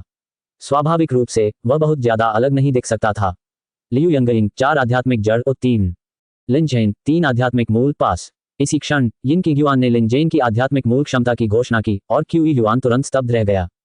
भाग्य के पुत्र के बारे में जिज्ञासावश उसने कल लिनजेन के ध्यान न देने के दौरान दूसरे की आध्यात्मिक मूल क्षमता का पता लगाने के लिए विशेष रूप से एक गुप्त तकनीक का इस्तेमाल किया था, लेकिन पिछली बार का परिणाम स्पष्ट रूप से 4 आध्यात्मिक जड़ें थीं। रातों रात ये 3 आध्यात्मिक जड़ें कैसे हो गईं? कुछ सोचते हुए उसने ध्यान से लिनजेन के दाहिने हाथ की ओर देखा और पाया कि रहस्यमय अंगूठी कहीं गायब हो गई थी, मानो वह कभी प्रकट ही न हुई हो। भाग्य के पुत्र से यही उम्मीद थी, उसने भी गलत अनुमान लगाया। वाकई भयानक। जब तक सभी ने पहला चरण पूरा किया तब तक 30% से भी कम परीक्षार्थी अगले दौर में बने रहने के योग्य थे। बाहर होने की दर बहुत ही भयावह थी। बेशक ये परिणाम लुओयुंग घाटी को संतुष्ट करने के लिए काफी था। प्रवेश परीक्षा हर 3 साल में आयोजित की जाती थी और पिछली बार योग्य आध्यात्मिक जड़ों वाले लोगों की संख्या 20% तक भी नहीं पहुंची थी। कुछ विशेष वंश वाली रहस्यमयी परिवारों को छोड़कर मनुष्यों में आध्यात्मिक जड़ों वाले लोगों की संख्या अक्सर 10 में से 1 से भी कम होती थी और उनमें से अधिकांश 5 आध्यात्मिक जड़ों वाले होते थे। यद्यपि 5 आध्यात्मिक जड़ों में सभी 5 तत्व मौजूद थे, फिर भी उनके द्वारा अनुभव की जाने वाली स्वर्ग और पृथ्वी की आध्यात्मिक ऊर्जा अत्यंत अव्यवस्थित थी और शरीर में समाहित करना कठिन था। इन्हें व्यर्थ आध्यात्मिक जड़ें कहा जाता था। इसलिए यद्यपि 4 आध्यात्मिक मूल भी उतने महान नहीं थे, फिर भी कई छोटे और मध्यम संप्रदाय उन्हें अपने संरक्षण में ले लेते थे। आखिरकार साधना करने में सक्षम होने का अर्थ था कि उन्हें पोषित करने की थोड़ी सी उम्मीद थी। ये कुछ न करने और विरासत को समाप्त होते देखने से बेहतर था। अब अगले दौर की बारी है। बोलने के बाद यिन किंगयुआन ने अपनी आस्तीन झटक दी और घाटी के प्रवेश द्वार पर मौजूद घना कोहरा तेजी से छंट गया, जिससे धुंधला सा एक घुमावदार रास्ता दिखाई देने लगा। बाहर से देखने पर यह हरे भरे पेड़ों से भरा हुआ था और फूलों की सुगंध से महक रहा था, जो इसे शांत और निर्मल प्रतीत करा रहा था। जैसे ही आप इस छोटे से मार्ग को पार कर लेते हैं और हृदय स्वभाव की परीक्षा सफलतापूर्वक उत्तीर्ण कर लेते हैं, आप स्वतः ही हमारी लुओयुंग घाटी के शिष्य बन जाएंगे। क्योंकि पहले चरण के आध्यात्मिक मूल परीक्षण में बड़ी संख्या में लोग बाहर हो गए थे, इसलिए दूसरे चरण तक 100 से भी कम परीक्षार्थी बचे थे। लुओयुंग घाटी के शिष्यों के मार्गदर्शन में क्यूई युआन लगभग अन्य लोगों के साथ ही उस छोटे रास्ते पर आगे बढ़ा। उसकी दृष्टि क्षण भर के लिए धुंधली हो गई। जब क्यूई युआन को होश आया तो उसने खुद को एक घने जंगल में पाया, जहां वह नर्म मिट्टी पर चल रहा था और उसके हाथ में एक तेज लंबी तलवार थी। कितना यथार्थवादी भ्रम! यद्यपि उन्हें निर्माण के दांव का गहन ज्ञान नहीं था, फिर भी उनकी दृष्टि पैनी थी। यह मायावी निर्माण न केवल अत्यंत यथार्थवादी था, बल्कि स्वर्ग और पृथ्वी से भी जुड़ा हुआ था, अनंत और निरंतर विकसित होने वाला था। स्पष्ट रूप से ये किसी महान निर्माण गुरु की रचना थी। क्यूई युआन ने चारों ओर देखा और उसका चेहरा धीरे धीरे गंभीर हो गया। उन्होंने पाया कि इस स्थान में प्रवेश करने के बाद उनका सिर काफी भारी महसूस हो रहा था और उनकी सोचने की क्षमता कुछ हद तक सुस्त हो गई थी। गोल्डन कोर परफेक्शन कल्टीवेटर को प्रभावित कर पाना इस बात का प्रमाण है कि मायावी संरचना का स्तर अत्यंत उच्च है। उसे अपनी सतर्कता कम नहीं करनी चाहिए, अन्यथा वह सचमुच खाई में गिर सकता है। हृदय स्वभाव आध्यात्मिक मूल योग्यता के समान नहीं है और इसका किसी व्यक्ति के स्वयं के साधना स्तर से बहुत कम संबंध है। जब उसने ताइक्सुआन पवित्र भूमि में प्रवेश किया तो उसकी हृदय प्रकृति परीक्षा केवल एक उच्च कोटि के आध्यात्मिक खजाने हृदय जांच दर्पण द्वारा प्रकाशित की गई थी। उसने सहजता से परीक्षा उत्तीर्ण कर ली और ताइक्सुआन पवित्र भूमि के संप्रदाय प्रमुख ने उसे तुरंत एकांत शिष्य के रूप में स्वीकार कर लिया। इस घटना ने पूरी ताइक्सुआन पवित्र भूमि में सनसनी मचा दी। कुछ क्षण सोचने के बाद क्यूई युआन आगे बढ़ा। हालांकि ऐसा प्रतीत हो रहा था कि यह फॉर्मेशन उसकी स्मृति में हस्तक्षेप करने की कोशिश कर रहा है। उसने दिव्य आत्मा के हमलों का प्रतिरोध करने के लिए विशेष रूप से एक गुप्त तकनीक विकसित की थी, जिसे Luo Tian spirit refining manual कहा जाता है। इसलिए उसने अपनी स्मृति पूरी तरह से नहीं खोई और उसे स्पष्ट रूप से पता था कि वह फॉर्मेशन के बाहर एक मूल्यांकन में भाग ले रहा है। पानी चमक रहा था और धुंध उठ रही थी। जादुई शक्ति से संघनित जल के दर्पण हवा में तैर रहे थे, जो संरचना के भीतर परीक्षकों की स्थिति को प्रदर्शित कर रहे थे। मायावी संरचना के सामान्य रूप से कार्य करने की पुष्टि करने के बाद दाओ दीक्षा मंडप के प्रभारी वरिष्ठ यिन किंगयुआन ने हल्की मुस्कान के साथ जोर से कहा, भ्रमित स्वर्ग और पृथ्वी संरचना की स्थापना 1000 वर्ष पूर्व शून्य शोधन क्षेत्र के एक महान गुरु द्वारा की गई थी, जो घाटी में अतिथि के रूप में आए थे। ये संप्रदाय की भव्य संरचना के साथ एकीकृत है और इसमें पूर्वज गुरु द्वारा स्वयं निर्मित 3 चरण शामिल हैं। इन चरणों को पार करना परीक्षा उत्तीर्ण करने के समान है। एक बार जब ये गठन सक्रिय हो जाता है तो भीतर मौजूद गठन आत्मा हजारों अवतारों में प्रकट होकर सबकी परीक्षा लेगी। जो भी इस गठन में प्रवेश करेगा उसकी इस अवधि की यादें मिट जाएंगी और वह परीक्षा को भूल जाएगा और अपने सबसे सच्चे और मूल हृदय से निर्णय लेगा। 1000 वर्षों के पोषण के बाद वरिष्ठ गठन आत्मा ने चेतना का काफी विकास कर लिया है। ये भ्रम पहले से भी अधिक परिपूर्ण है, यहाँ तक कि इस गठन में फंसा हुआ शून्य शोधन साधक भी थोड़े समय में इससे बाहर निकलना मुश्किल पाएगा। पिताजी इस समय एकांतवास में हैं और नवजात आत्मा शिखर तक पहुंचने का प्रयास कर रहे हैं, इसलिए उनके पास समय नहीं है। एल्डर यिन द्वारा समग्र स्थिति को संभालने में मदद करने के लिए धन्यवाद। ज़ीरो यहाँ उन्हें धन्यवाद देती है। ये सुनकर बाई ज़ीरो ने सिर हिलाया। उसने पहले यिन किंगयुआन को सम्मानपूर्वक प्रणाम किया और फिर हवा में तैरती छवियों पर अपनी निगाहें गड़ा दी। उसके चेहरे पर उम्मीद का भाव था और वह मन ही मन सोच रही थी, यदि लुओयुंग घाटी को प्रगति करनी है तो नए शिष्यों का प्रशिक्षण करना सर्वोच्च प्राथमिकता है। मुझे उम्मीद है कि इस वर्ष हमें कुछ अच्छे होनहार शिष्य मिल सकेंगे। ... संरचना के अंदर ची युआन जंगल में टहल रहा था, तभी अचानक दूर से एक आवाज सुनाई दी, मदद करना। हे नन्ही सी सुंदरी, इस सुनसान पहाड़ और जंगली जंगल में चाहे तुम अपनी पूरी ताकत से चीखो, कोई तुम्हें बचाने नहीं आएगा। ची युआन ने आवाज की दिशा में देखा और पाया कि अस्त व्यस्त कपड़ों में एक खूबसूरत महिला का पीछा एक विशालकाय व्यक्ति कर रहा था, जो देखने में डाकू जैसा लग रहा था। दोनों तेजी से उसी दिशा में भाग रहे थे। भागते समय उस सुंदरी ने मदद के लिए गुहार लगाई और जल्द ही वह क्यूई युआन के पास पहुंच गई। युवक स्वामी, कृपया मैं आपसे विनती करता हूं कि मुझे बचा लीजिए। कि युआन को देखकर उस सुंदरी को मानो जीवन रक्षक तिनका मिल गया हो और वह तुरंत उसकी ओर दौड़ पड़ी। रास्ते से हट जाओ, अगर तुमने मेरे अच्छे कारोबार को बर्बाद करने की हिम्मत की तो मैं तुम्हें नहीं छोड़ूंगा। डाकू ने एक तेज धार वाला ब्लेड लहराया और क्यूई युआन को कड़ी चेतावनी दी। कि युआन मन ही मन समझ गया, लेकिन उसका चेहरा शांत रहा। एक झटके में उसने उस सुंदरी को पीछे छोड़ दिया जो उसकी बाहों में गिरने की कोशिश कर रही थी, आगे बढ़ा और अपनी तलवार के एक ही वार से डाकू को मार डाला। सिर लुढ़क कर नीचे गिर गया और खून चारों ओर फैल गया। यह अविश्वसनीय रूप से वास्तविक लग रहा था। मेरी जान बचाने के लिए धन्यवाद युवा स्वामी, ये सेवक आपका सदा आभारी रहेगा। इस समय उस सुंदरी का चेहरा लाल हो चुका था, उसके कपड़े अस्त व्यस्त थे, जिससे अनजाने में उसकी बर्फीली सफेद त्वचा का एक बड़ा हिस्सा दिखाई दे रहा था। दयनीय दिखने के साथ साथ वह और भी मोहक लग रही थी। हालांकि क्यूई युआन ने ठंडी मुस्कान के साथ कहा, प्रतिभाशाली, दिखावा करना बंद करो, मैं एक नजर में ही बता सकता हूं कि तुम इंसान नहीं हो। इतना कहने के बाद उसने एक ही मुंह से उस खूबसूरत लड़की को जमीन पर गिरा दिया और फिर झट से अपनी बेल्ट खोली और उसे कसकर बांध दिया। युवा स्वामी, आप क्या कर रहे हैं? वह सुंदरी भयभीत थी और बार बार छटपटा रही थी। भले ही एक नाजुक युवती के लिए इतने सुनसान जंगल में अकेले आना संभव हो, लेकिन आप इतनी भारी भरकम लंबी स्कर्ट पहने हुए भी उस 8 फुट लंबे आदमी से भी तेज दौड़ रही हैं। चाहे जैसे भी देखूं, आप एक कमजोर महिला नहीं लगती जो मुर्गी को भी बांध न सके। सबसे महत्वपूर्ण बात यह है कि आप इतने लंबे समय से इस कीचड़ भरे मैदान में दौड़ रहे हैं, फिर भी आपके कड़ाई वाले जूतों पर कीचड़ का एक कण भी नहीं है। आप किसे बेवकूफ बनाने की कोशिश कर रहे हैं? ची युआन की व्याख्या सुनकर वह सुंदर अंततः संघर्ष करना बंद कर दिया और हरे धुएं के एक झटके में गायब हो गई। ये देखकर क्यूई युआन के चेहरे पर कोई हैरानी नहीं दिखी, बल्कि उसने थोड़ी दिलचस्पी दिखाई। थोड़ा दिलचस्प है, उसने पहले सोचा था कि यह चरण केवल वासना की एक साधारण परीक्षा है, लेकिन उसे यह उम्मीद नहीं थी कि इसमें कुछ रहस्य छिपे होंगे। उसने उसे जिंदा पकड़ने का फैसला वासना के कारण नहीं किया, बल्कि इसलिए किया क्योंकि वह देखना चाहता था कि क्या इसमें कोई अन्य विशेष कथानक छिपा है। बेशक फिलहाल तो ऐसा लग रहा था कि कोई और आश्चर्य नहीं है, लेकिन उसे यह चरण पार कर लेना चाहिए था। उसके दिमाग में विचारों की दौड़ चल रही थी, तभी क्यूई युआन ने लापरवाही से ब्लेड से खून पोंछा और आगे बढ़ता रहा। इसी बीच मौके पर मौजूद लुओयुन घाटी के साधकों के भाव बहुत अच्छे नहीं थे, क्योंकि जादुई दर्पण में प्रदर्शित छवियां वास्तव में देखने में असहनीय थीं। यह मायावी संरचना परीक्षक के लिंग के आधार पर स्वचालित रूप से दृश्य उत्पन्न करती थी। पुरुष परीक्षकों को सुंदरियों को लूटते हुए डाकुओं का सामना करना पड़ा, जबकि महिला परीक्षकों को सुंदर पुरुषों को लूटती हुई दुष्ट महिलाओं का सामना करना पड़ा। शायद इसलिए कि परिस्थितियां अलग थीं, महिला परीक्षकों ने इस चरण में अच्छा प्रदर्शन किया, जबकि पुरुष परीक्षकों का पक्ष भद्दा व्यवहार और अराजक हरकतों से भरा हुआ था। वीरतापूर्ण बचाव के बाद सुंदरता के प्रलोभन का विरोध करने वाले लगभग आधे परीक्षकों के अलावा बड़ी संख्या में परीक्षकों ने डाकू को मारने के बाद खुद ही ऐसा करने का विकल्प चुना। कुछ अन्य कायरतापूर्ण महसूस करते हुए तुरंत भाग गए। कुछ ने तो सहयोगी बनकर डाकू के पीछे उत्साहपूर्वक कतार में खड़े होकर उसका साथ भी दिया। सबसे भयावह बात यह थी कि एक विकृत मानसिकता वाले व्यक्ति ने बिना किसी संकोच के सुंदरी को मार डाला और केवल डाकू को ही छोड़ा। सौभाग्य से जो असफल माने गए, उन्हें आमतौर पर अपने कपड़े उतारने से पहले ही टेलीपोर्ट कर दिया गया और मौके पर ही उन्हें निष्कासित घोषित कर दिया गया, अन्यथा लुओयुन घाटी का अमर साधना विद्यालय एक उत्सव स्थल में बदल जाता। बेहद भयावह, ये किस तरह के राक्षस और शैतान हैं? मुझे उम्मीद नहीं थी कि दुनिया की नैतिकता इस हद तक गिर जाएगी। ये सचमुच निराशाजनक है। जिस नवागंतुक के बारे में मैं आशावादी था उसमें स्पष्ट रूप से अच्छी योग्यता थी, लेकिन मुझे उम्मीद नहीं थी कि वह इतना दयनीय होगा। पहला भ्रम का चरण तो काफी सरल था। जब तक कोई वासनापूर्ण इरादे से काम नहीं करता, तब तक वह आसानी से पार हो जाता है। यहाँ तक कि मुसीबत के सामने भाग जाना भी स्वभाव से सतर्क रहना माना जा सकता है और इसे पार होना मुश्किल ही माना जाता है।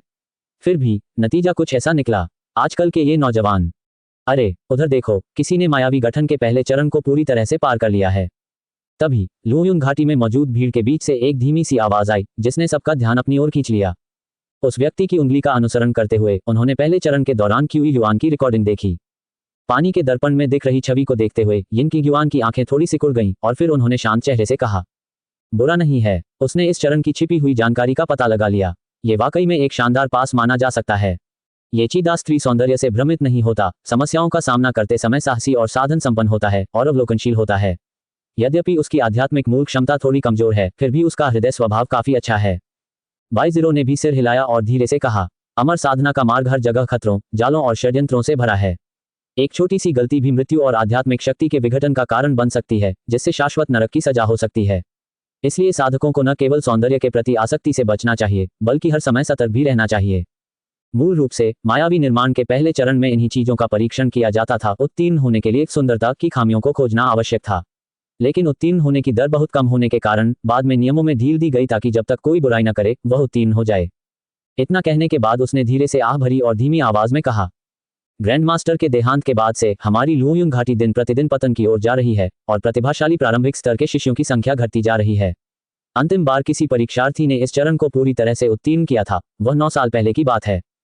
कौन था? अंदरूनी घटनाक्रम जानने वाले कुछ लोगों के अलावा हाल के वर्षों में शामिल हुए कई लुओयुंग घाटी के शिष्यों ने जिज्ञासा भरी अभिव्यक्ति दिखाई। हालांकि उन्होंने भी भ्रामक गठन परीक्षण से गुजरा था, लेकिन उन्होंने कभी भी एक परफेक्ट पास के बारे में अंदरूनी कहानी नहीं सुनी थी। बाइज़रो के जवाब देने से पहले ही यिन किंगयुआन ने अपनी भौहें उठाईं और शांत भाव से जवाब दिया। वह व्यक्ति कोई और नहीं बल्कि आपकी सीनियर सिस्टर बाइज़रो थी। साथ ही उस समय वह केवल 10 साल की थी। देखो, एक और व्यक्ति ने भ्रम के पहले चरण को पूरी तरह से पार कर लिया है। लुओयुंग घाटी के लोग जब जोश से चर्चा कर रहे थे, तभी अचानक किसी ने आश्चर्य से चीख मारी। ये लिन जेन है। उन्हें यह भी एहसास हुआ कि उनके सामने मौजूद सुंदरता में कुछ गड़बड़ है। अगले ही पल अत्यधिक आश्चर्य से भरी एक आवाज फिर से सुनाई दी। वहां वांग लुचुआन भी हैं, उन्होंने भी ऐसा किया था। ये शब्द सुनते ही सबकी निगाहें जल दर्पण के भीतर मौजूद छवियों पर टिक गईं। तस्वीर में वांग लुचुआन ने अपने सामान्य स्वभाव के विपरीत संकट में फंसी सुंदरी को न्यायपूर्ण आक्रोश से भरे चेहरे के साथ बचाया। उन्होंने तुरंत कुछ गड़बड़ महसूस की और बिना किसी झिझक के एक ही वार में उसे मार डाला। उनका प्रदर्शन लगभग त्रुटिहीन था। ये देखकर कई लोगों ने संदेह भरी निगाहों से देखा और जल दर्पण के नीचे खड़ी यिन किंगयुआन की ओर तिरछी नजरें डालीं। चीदा और लिन जेन तो एक बात थी, लेकिन वांग लुचुआन दाव प्रवेश मंडप के एल्डर का भतीजा था। इसके अलावा यिन किंगयुआन ने नए शिष्यों के लिए लगभग पूरी भर्ती प्रक्रिया अकेले ही संभाली थी। यह मामला दिलचस्प होता जा रहा था। अगर यिन किंगयुआन ने वांग लुचुआन को मायावी सरणी में पूछे जाने वाले प्रश्न पहले ही बता दिए होते तो क्या यह प्रक्रिया आसान नहीं हो जाती। हालांकि मूल्यांकन में भाग लेने वालों की हाल की यादें इल्यूजन एरे में प्रवेश करने पर मिटा दी जाती थीं, जिससे वे ये भूल जाते थे कि उनका परीक्षण किया जा रहा है। फिर भी इसमें कुछ कमियां थीं। यदि वांग लुचुआन को हृदय प्रकृति परीक्षण के विशिष्ट विवरण कई महीने पहले पता होते तो स्मृति अवरोध बेकार हो जाता। बेशक वहां मौजूद सभी साधक चतुर व्यक्ति थे। संदेह होना एक बात थी, लेकिन ठोस सबूत के बिना कोई भी इतना मूर्ख नहीं होगा कि इसे सार्वजनिक रूप से उठाए। यिन किंगयुआन ने स्वाभाविक रूप से अपने ऊपर पड़ रही अजीब निगाहों को भांप लिया। उसकी भौहें तन गईं और उसके चेहरे पर उदासी की एक झलक दिखाई दी।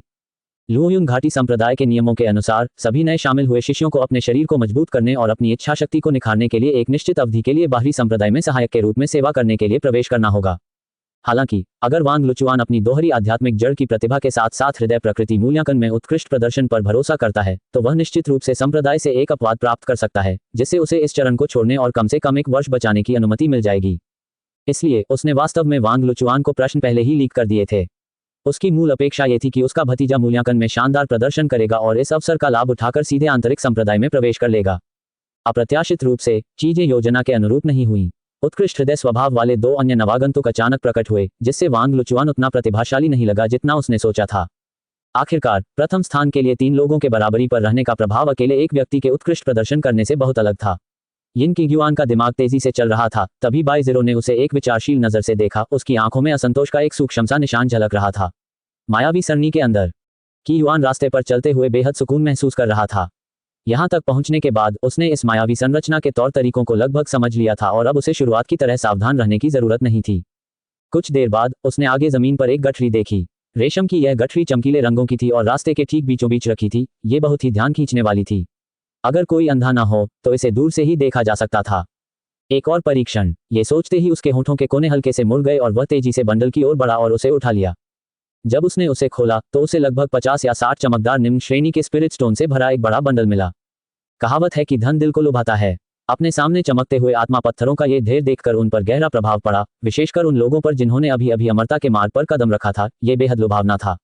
लेकिन क्यूई युआन के लिए अगर सड़क पर बिखरे हुए ऐसे निम्न श्रेणी के आध्यात्मिक पत्थर जिनमें आध्यात्मिक ऊर्जा की कमी हो पड़े हो तो उन्हें उठाने के लिए झुकने की भी जहमत नहीं उठाई जाएगी।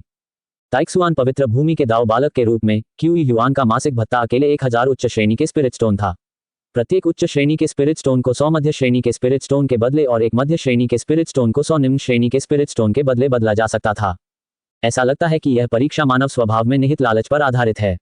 हालांकि मुझे केवल 50 निम्न श्रेणी के स्पिरिट स्टोन से लुभाने की कोशिश करना कुछ ज्यादा ही कंजूसी भरा है। क्यूई युआन ने मन ही मन कुछ बुदबुदाया, लेकिन फिर भी उसने बंडल को एक तरफ रख दिया और उसे अपनी पीठ पर लाद कर ले गया। हालांकि बंडल में मौजूद ये निम्न श्रेणी के स्पिरिट स्टोन उसकी आंखों में धूल के समान थे, लेकिन माहौल पहले ही इस हद तक बन चुका था, इसलिए उसे स्वाभाविक रूप से अभिनय जारी रखना पड़ा। कुछ ही देर में लड़खड़ाता हुआ सफेद बालों वाला एक बूढ़ा आदमी सड़क के दूसरी ओर से तेजी से आता हुआ दिखाई दिया। वह लड़खड़ाता हुआ और कांपता हुआ लग रहा था, मानो उसका एक पैर कब्र में ही हो। नजदीक आने पर पता चला कि बूढ़े व्यक्ति की आंखें भी बेहद धुंधली थीं। वह अंधा था। ऐसा प्रतीत हुआ कि क्यूई युआन के कदमों की आहट सुनकर बूढ़ा व्यक्ति तुरंत रुक गया और उसने जल्दबाजी में पूछा, युवक, क्या तुमने कोई बंडल देखा? क्यू युआन ने हल्की सी मुस्कान के साथ पूछा। महोदय, जब आप कुछ देख नहीं सकते तो आपको कैसे पता चला कि मैं एक युवक हूँ? बूढ़ा आदमी एक पल के लिए स्तब्ध रह गया, फिर हल्की मुस्कान के साथ बोला। ये बूढ़ा आदमी शायद अंधा हो, लेकिन मेरे कान बहुत तेज हैं। एक जवान व्यक्ति के कदमों की आहट हल्की और शक्तिशाली होती है, मैं उन्हें सुनते ही पहचान लेता हूँ। क्यू युआन ने शब्दों को व्यर्थ न करते हुए सीधे कहा। मैंने अभी अभी एक बंडल उठाया है, लेकिन आपको मुझे बताना होगा कि उसके अंदर क्या है ताकि मैं पुष्टि कर सकूं कि वह आपका है या नहीं। बूढ़े व्यक्ति ने बिना सोचे समझे कहा। इस बंडल में 55 निम्न श्रेणी के स्पिरिट स्टोन हैं। ची युआन ने सिर हिलाते हुए कहा, ओह मुझे खेद है, ऐसा लगता है कि यह बंडल आपका नहीं है। बूढ़ा व्यक्ति तुरंत चिंतित हो गया। युवक, तुम इतने बेईमान कैसे हो सकते हो? इस सुदूर पहाड़ी इलाके में मेरे अलावा और कौन गठठाक हो सकता है? कृपया इसे जल्दी लौटा दो, मैं तुम्हें अवश्य ही अच्छा इनाम दूंगा। की युआन के चेहरे पर कोई भाव नहीं बदला और उसने कहा, मैंने अभी अभी इन्हें गिना है, बंडल में स्पष्ट रूप से 50 निम्न श्रेणी के स्पिरिट स्टोन हैं, फिर भी आप 55 बता रहे हैं। क्या आप मुझसे 5 और चुराने की कोशिश कर रहे हैं? ये सुनकर बूढ़े व्यक्ति के चेहरे पर ज्ञान का भाव प्रकट हुआ और उसने जल्दी से कहा, ठीक है ठीक है ठीक है, 50 भी सही है। बाकी के 5 तुम्हारे लिए इनाम है मेरे प्यारे दोस्त। तुम मुझे किस तरह का इंसान समझते हो? ची युआन ने गुस्से से भरे चेहरे के साथ कहा, मैं ची दा हमेशा से खुला और ईमानदार रहा हूं। क्या तुम्हें लगता है कि मैं तुम्हारे कुछ स्पिरिट स्टोन पाने की लालसा रखूंगा? खुद महसूस करके देखें कि इसके अंदर कितने स्पिरिट स्टोन हैं। बोलते बोलते उसने बंडल को बूढ़े आदमी के हाथों में थमा दिया और उसे खोलने और जांचने का इशारा किया। बूढ़ा आदमी एक पल के लिए झिझका, धीरे से रेशमी कपड़े को खोलने के लिए हाथ बढ़ाया और एक एक करके आत्मा पत्थरों को गिनना शुरू कर दिया। कुछ ही देर में बूढ़े व्यक्ति ने स्पिरिट स्टोन को नीचे रख दिया, उसका पूरा चेहरा उत्साह से लाल हो गया था। युवक, देखो तुमने गिनती गलत की है, वास्तव में अंदर 55 स्पिरिट स्टोन हैं। अब क्या तुम इन्हें इस बूढ़े आदमी को लौटा सकते हो? क्यू युआन ने अपनी नाक रगड़ी और हल्के से हंसा। लगता है मैंने गिनती में वाकई गलती कर दी। हालांकि अब मुझे पक्का पता है कि यह बंडल तुम्हारा नहीं है। तुम्हें वापस वहीं चले जाना चाहिए जहां से तुम आए हो। फिर एक झटके में उसने आसानी से बंडल को वापस अपने हाथ में छीन लिया। बूढ़े व्यक्ति के चेहरे पर खुशी का भाव पल भर में जम गया और उसने गुस्से से कहा, तुम आंखें खोलकर कैसे झूठ बोल सकते हो? ये बंडल तो साफ तौर पर मेरा ही है। क्यू युआन ने कंधे उचकाते हुए उदासीनता से कहा, क्या आप जानते हैं कि इस दुनिया में हथेली के निशान नाम की भी कोई चीज होती है? हर किसी की हथेली के निशान अलग अलग होते हैं। शुरू में बंडल पर मिट्टी के ताजे हथेली के निशान थे जो स्पष्ट रूप से मालिक द्वारा छोड़े गए थे। आपकी हथेलियां उन निशानों से आकार में काफी छोटी हैं, जो बहुत ही संदिग्ध है। पुष्टि करने के लिए मैंने कपड़े पर बारीक धूल की एक परत छिड़क दी है। जब आप स्पिरिट स्टोन गिन रहे थे तो आपने स्वाभाविक रूप से और भी स्पष्ट हथेली के निशान छोड़े होंगे। दोनों की तुलना करने पर हथेली के निशानों के दोनों सेटों के पैटर्न पूरी तरह से अलग हैं, जो इस बात को हमेशा के लिए साबित कर देते हैं कि यह बंडल आपका नहीं है। इतना कहने के बाद उसने वहां सख्त चेहरे के साथ खड़े बूढ़े व्यक्ति को अनदेखा किया, बंडल को अपनी पीठ पर लादा और असली मालिक को खोजने के लिए जाने के लिए मुड़ गया। कुछ ही समय बाद क्यू युआन को वह एनपीसी नहीं बल्कि बंडल का मालिक रास्ते से दूर एक कोने में मिला। तो बात कुछ ऐसी थी। मुझे उम्मीद नहीं थी कि बंडल ढूंढते समय मैंने जो मामूली सी बात कही थी उसका फायदा कोई बुरे इरादे वाला व्यक्ति उठाएगा। वह बूढ़ा बदमाश सच में बेहद घिनौना है। वक्ता एक अधेड़ उम्र का व्यक्ति था जिसने बटले की पोशाक पहनी हुई थी। उसकी आंखों में कृतज्ञता भरी हुई थी जब उसने क्यू युआन को देखा। उस समय उसने मुझसे पूछा कि मैंने क्या खोया है, तो मैंने उसे बताया कि मैंने 55 स्पिरिट स्टोन से भरा एक बंडल खो दिया है।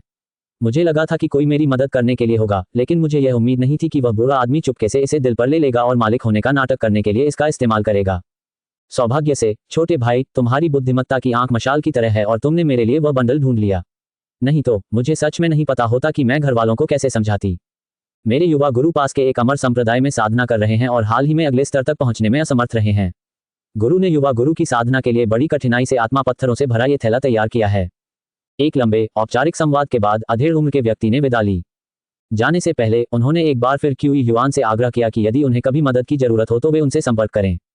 भ्रम की दूसरी परीक्षा ईमानदारी की परीक्षा है। वह बूढ़ा व्यक्ति अंधा और कमजोर है, उसमें परीक्षार्थियों का विरोध करने की कोई शक्ति नहीं है। ऐसे प्रलोभन के बावजूद ईमानदार बने रहना ही परीक्षा उत्तीर्ण करने के बराबर है। बेशक इस परीक्षा को उत्तीर्ण करने की आवश्यकताओं में एक बार संशोधन किया गया था। इसकी कठिनाई 1000 साल पहले की तुलना में बहुत कम है। यिन किंग युआन के परिचय के बीच बाई जीरो का चेहरा पानी की तरह शांत बना रहा, क्योंकि वह बिना पलक झपकाए क्यू युआन के मायाजाल में प्रदर्शन को देखती रही। जब उसने देखा कि क्यू युआन ने बूढ़े आदमी के धोखे को समझ लिया और बंडल को उसके असली मालिक को लौटा दिया, तो उसकी खूबसूरत आंखों में एक अजीब सी चमक दिखाई दी। एक और शानदार पास। न केवल वह, बल्कि पास में मौजूद लुओयुन घाटी के साधकों ने भी आश्चर्य के भाव दिखाए और चर्चा की आवाजें तेज और धीमी होती रहीं। मुझे इस मायाजाल के दूसरे परीक्षण में इतने अप्रत्याशित मोड़ आने की उम्मीद नहीं थी। जैसा कि उस समय हमारे ग्रैंड मास्टर द्वारा आमंत्रित एक महान गुरु द्वारा व्यक्तिगत रूप से स्थापित की गई रचना से अपेक्षित था। ये स्वतंत्र साधक सचमुच असाधारण है। वह न केवल लालच से अंधा नहीं हुआ, बल्कि दूसरों के मीठे शब्दों से भी भ्रमित नहीं हुआ। दृढ़ मन और श्रेष्ठ बुद्धि के साथ वह निश्चित रूप से कोई साधारण व्यक्ति नहीं है। मैं ये बात पक्के तौर पर नहीं कह सकता।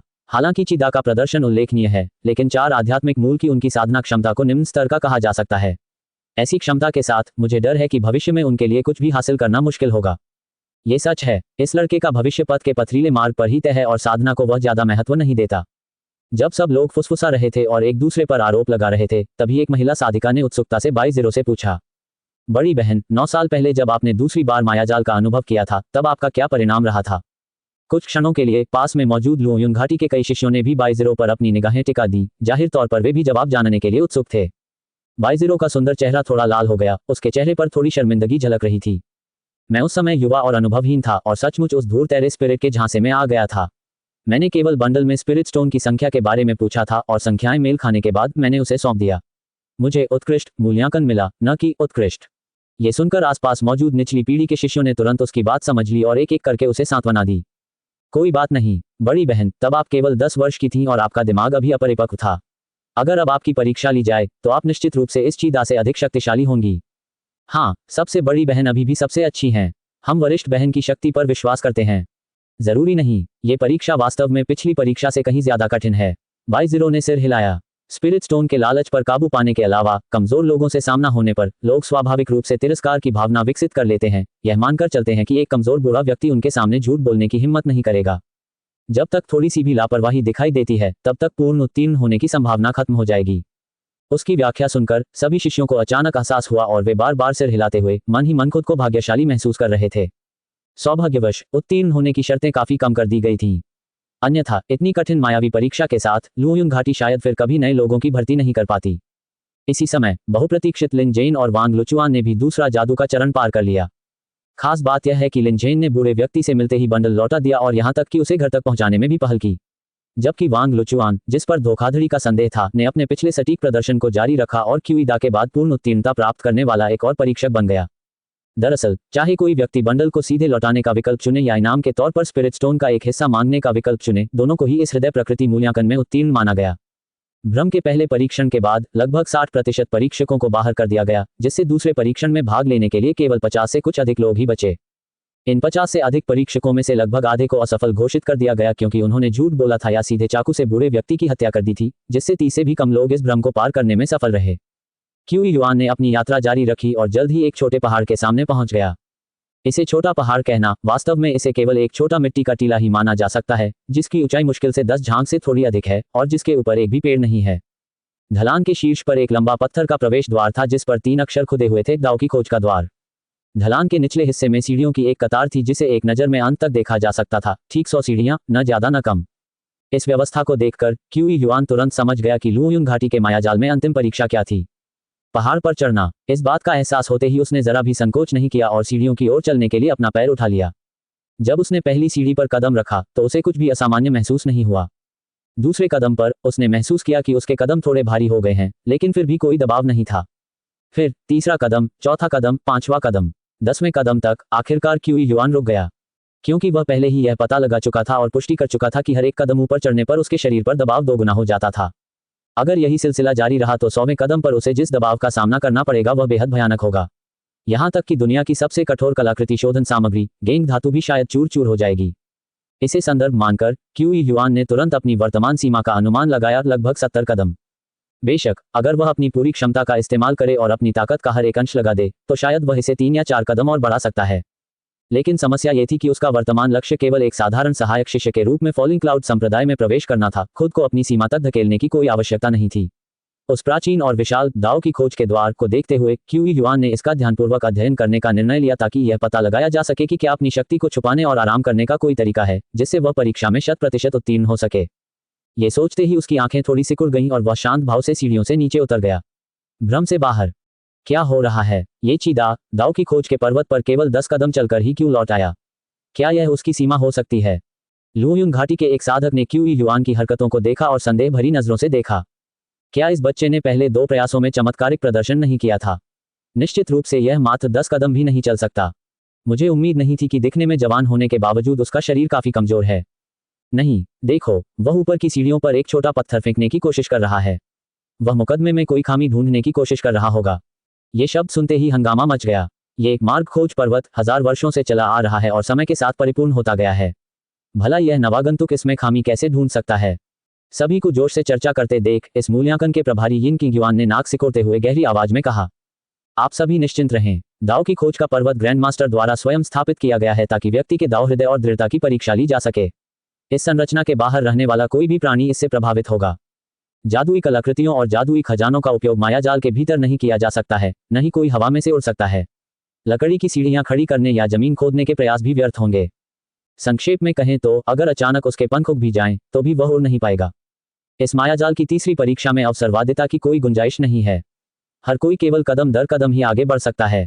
30 कदम पार करना योग्यता माना जाता है और जो 50 कदम चढ़ते हैं उन्हें उत्कृष्ट रेटिंग मिलती है। सभी ने सहमति में सिर हिलाया। तो इसे ग्रैंड मास्टर ने स्थापित किया था, इसीलिए यह इतना शक्तिशाली है। दिवंगत ग्रैंड मास्टर वास्तव में बुद्धिमान और कुशल योद्धा थे। अचानक लुओयुन घाटी के लोग ऐसे लग रहे थे मानो उन्होंने कोई भूत देख लिया हो। जादुई दर्पण में दिख रही छवि को टकटकी लगाकर देख रहे थे, एक शब्द भी बोलने में असमर्थ थे। इस बीच भ्रम के भीतर, क्या आप इस बूढ़े आदमी को ये गठरी देने के लिए तैयार नहीं थे? आप यहाँ वापस क्या कर रहे हैं?